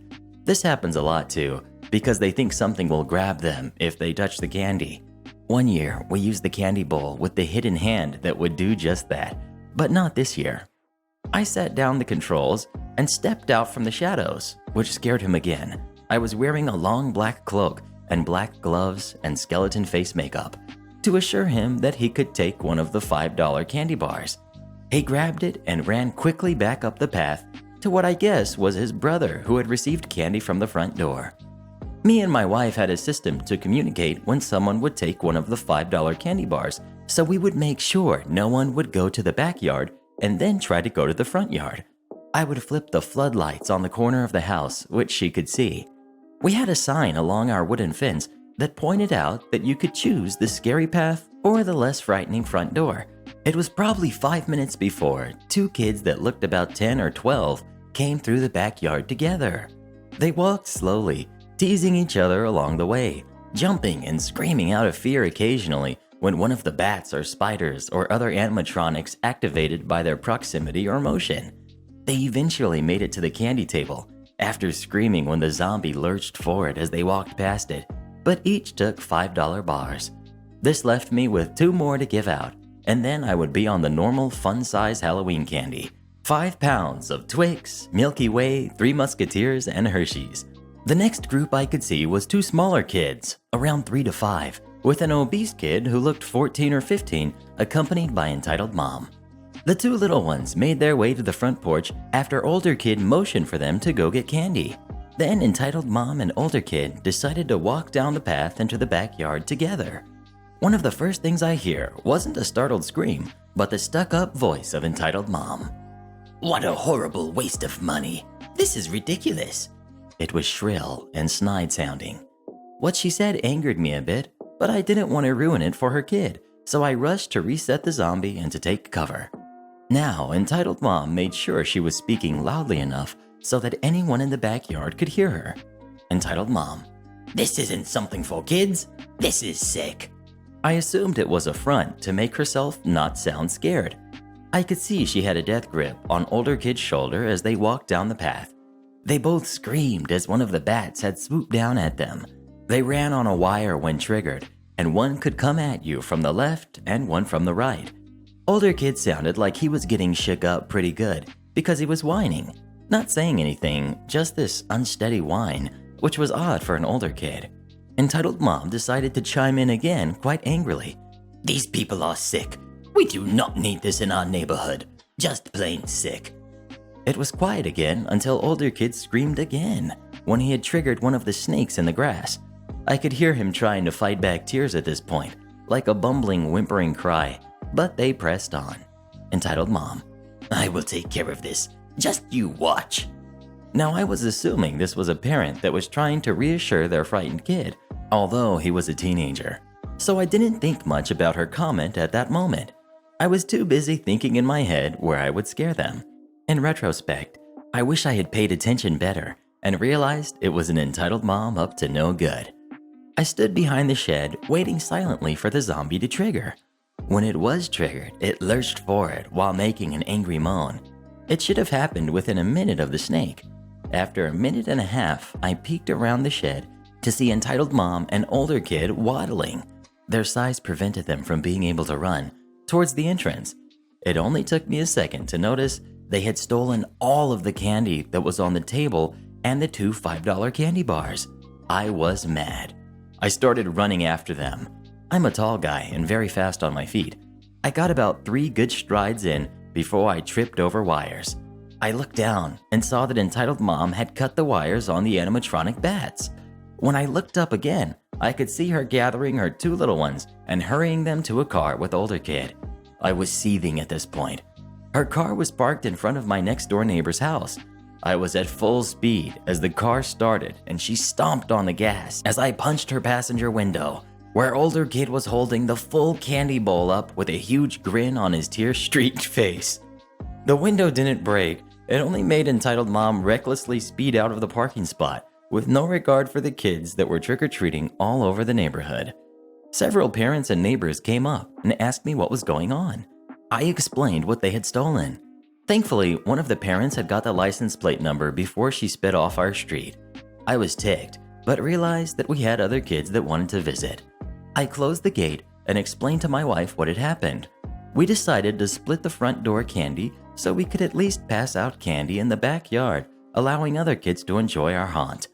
When I went back there to fix what entitled mom had broken, I realized that she had cut power cords as well. I took the candy back to my wife at the front door, knowing it would take me a while to fix the damage. I quickly began making repairs and adjustments.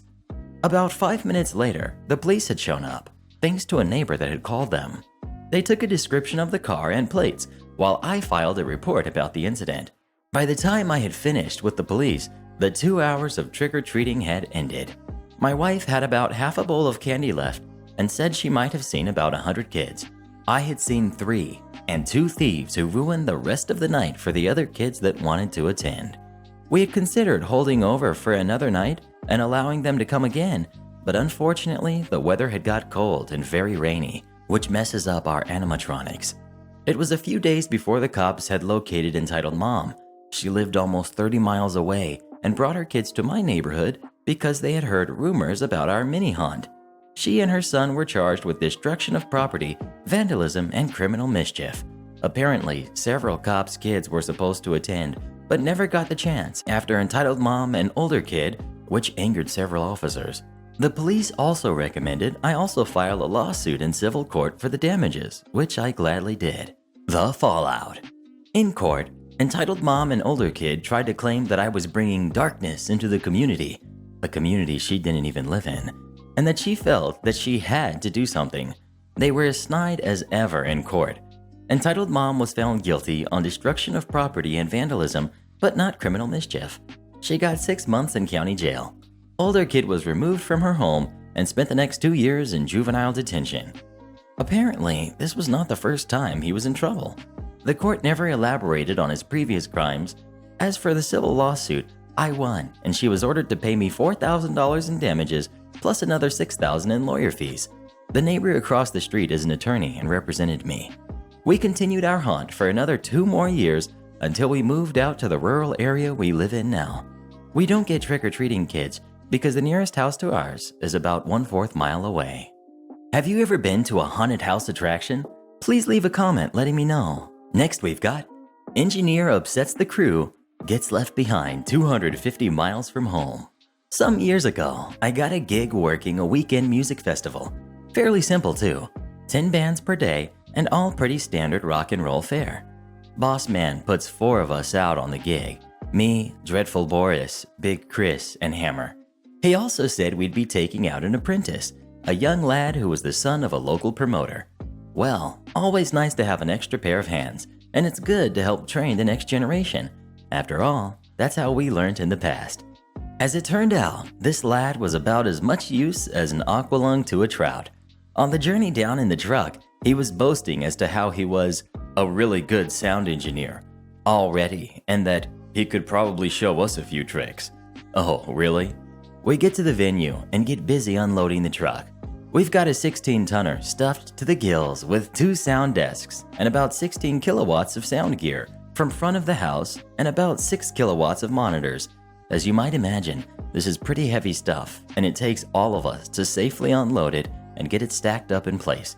Except that, after unloading the first amp rack, all on wheels but still around 80 kilos, the entitled brat snottily announces that I'm a sound engineer, not a humper, and promptly strolls off.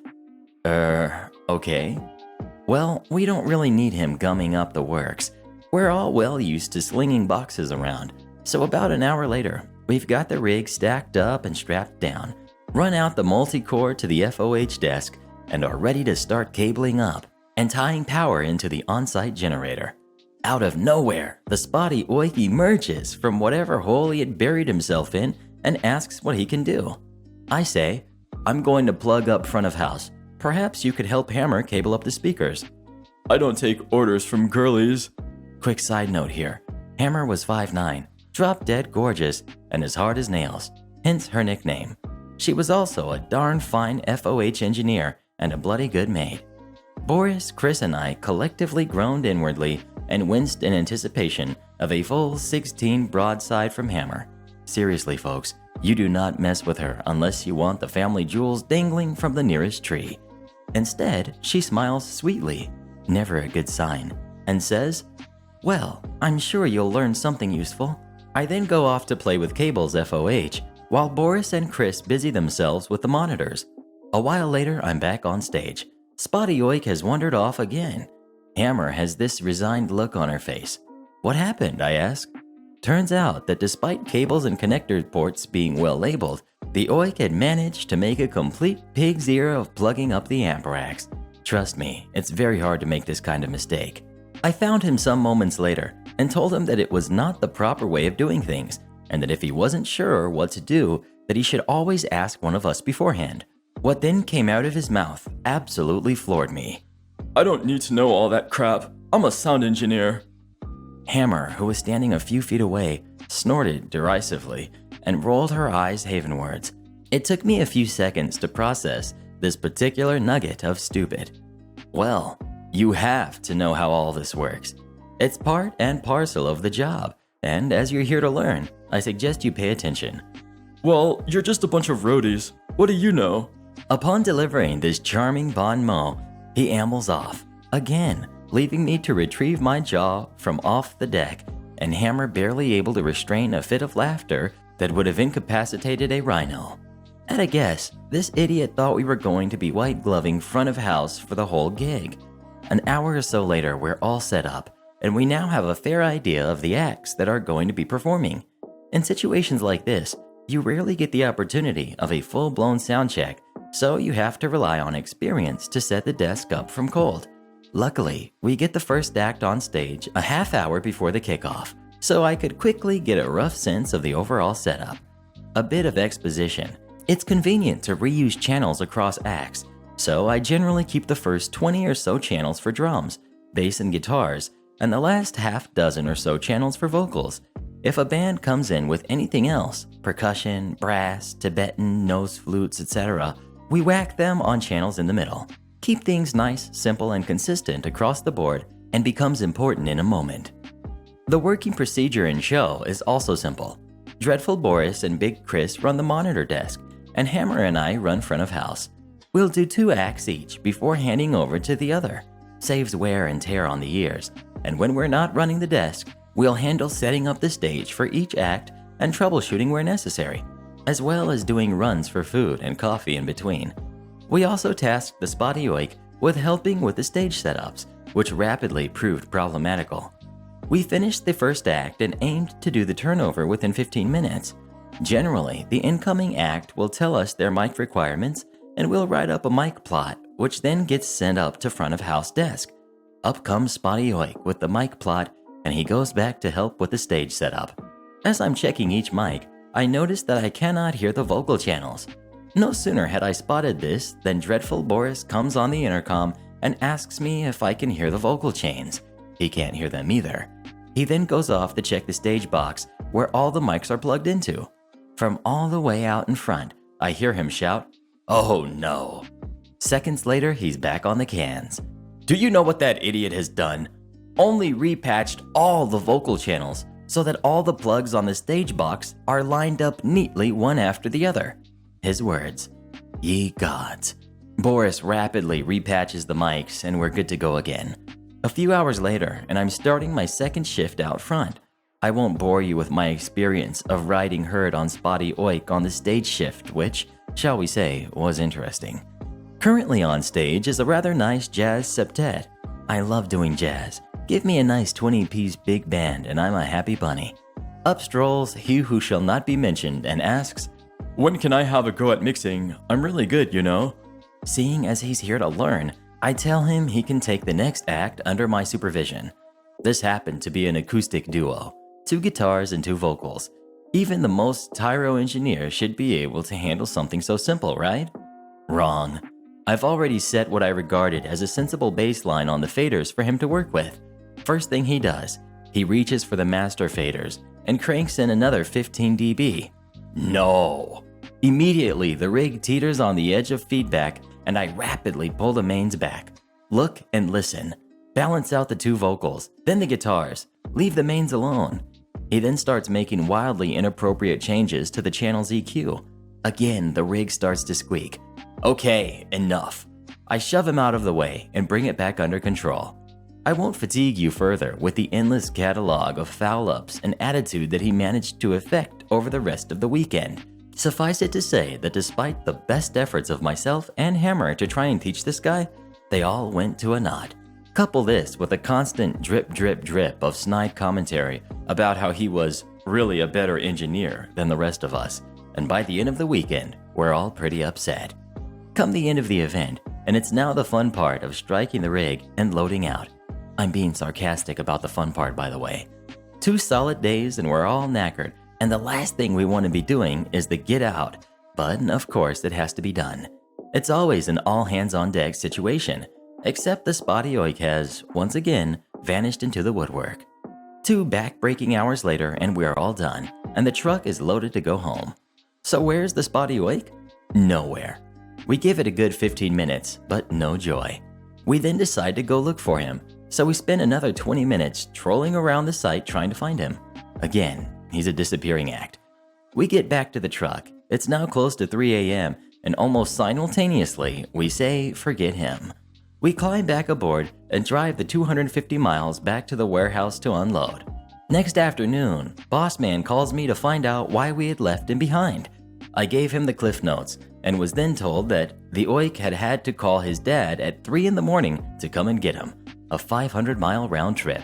He then said, I never liked that promoter anyway. He was always late paying the bill on previous gigs. Next time he calls wanting a rig and a crew, I think I'll tell him to buzz off. Next we've got absurdly long checkout.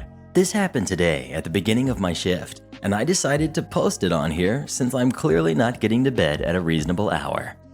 I work at a store which has 2 registers, and as we're one of the closest stores to some people, we can get busy. I was at the register taking care of a customer when my manager, who I've always gotten along well with, pointed out a customer to me. Said customer was known for coming in about an hour or so before close and checking out last minute. Normally it wouldn't be that big a deal, but she would have a shopping cart full of stuff. Now, it wasn't anywhere near closing, and she had apparently been there for over an hour already, so at least we wouldn't have to stay open later for ringing up someone. She finally gets to my register with a cart packed with all sorts of things, and I ask her if she would like a bag since the store charges for them. There's a plastic ban in my country.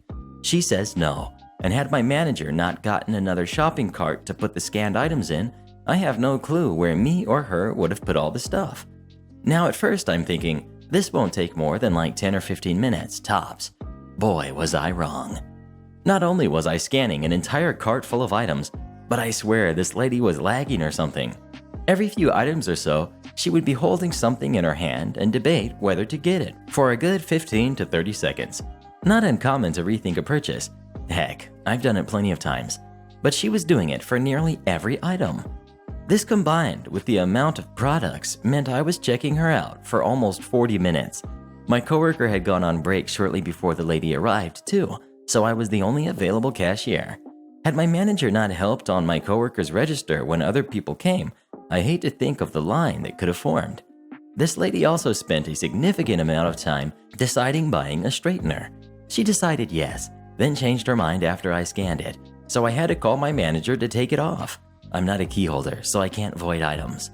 She then decides she does want it right after. She also had the audacity to think I would not notice her stacking 3 separate bins inside of each other in an attempt to get them for one price.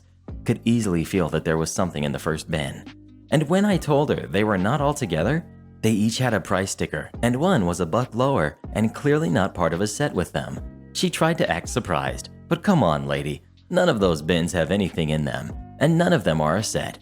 I may be stupid, but I'm not that stupid. I'm already annoyed, but what happens next makes me laugh at her stupidity. She takes out a set of chip clips, one already missing. As she's holding it, I see her playing with that metal wire that makes those things open and close, and I can clearly see it break. She then hands it to me. Lady, this was damaged. I was wondering if I could get a discount. Me, sorry, we can't do that. I put it off to the side as it had to be put in the damage bin. After she was finally finished, my coworker had finished lunch by then, and she and my manager had been helping me with the line. Bless them. I noticed the cart which had stuff she hadn't bought. 3 of these were frozen items, now clearly too warm to sell. You know when you put a freezer item in the refrigerator and it gets bendy and soft? I go to my manager and we have a laugh about this lady's stupidity after I tell my manager about the broken chip clips. I'm then informed that this woman is known for purposefully breaking things to try to get a discount and not buying much of the frozen food she picks out, which usually ends up being damaged.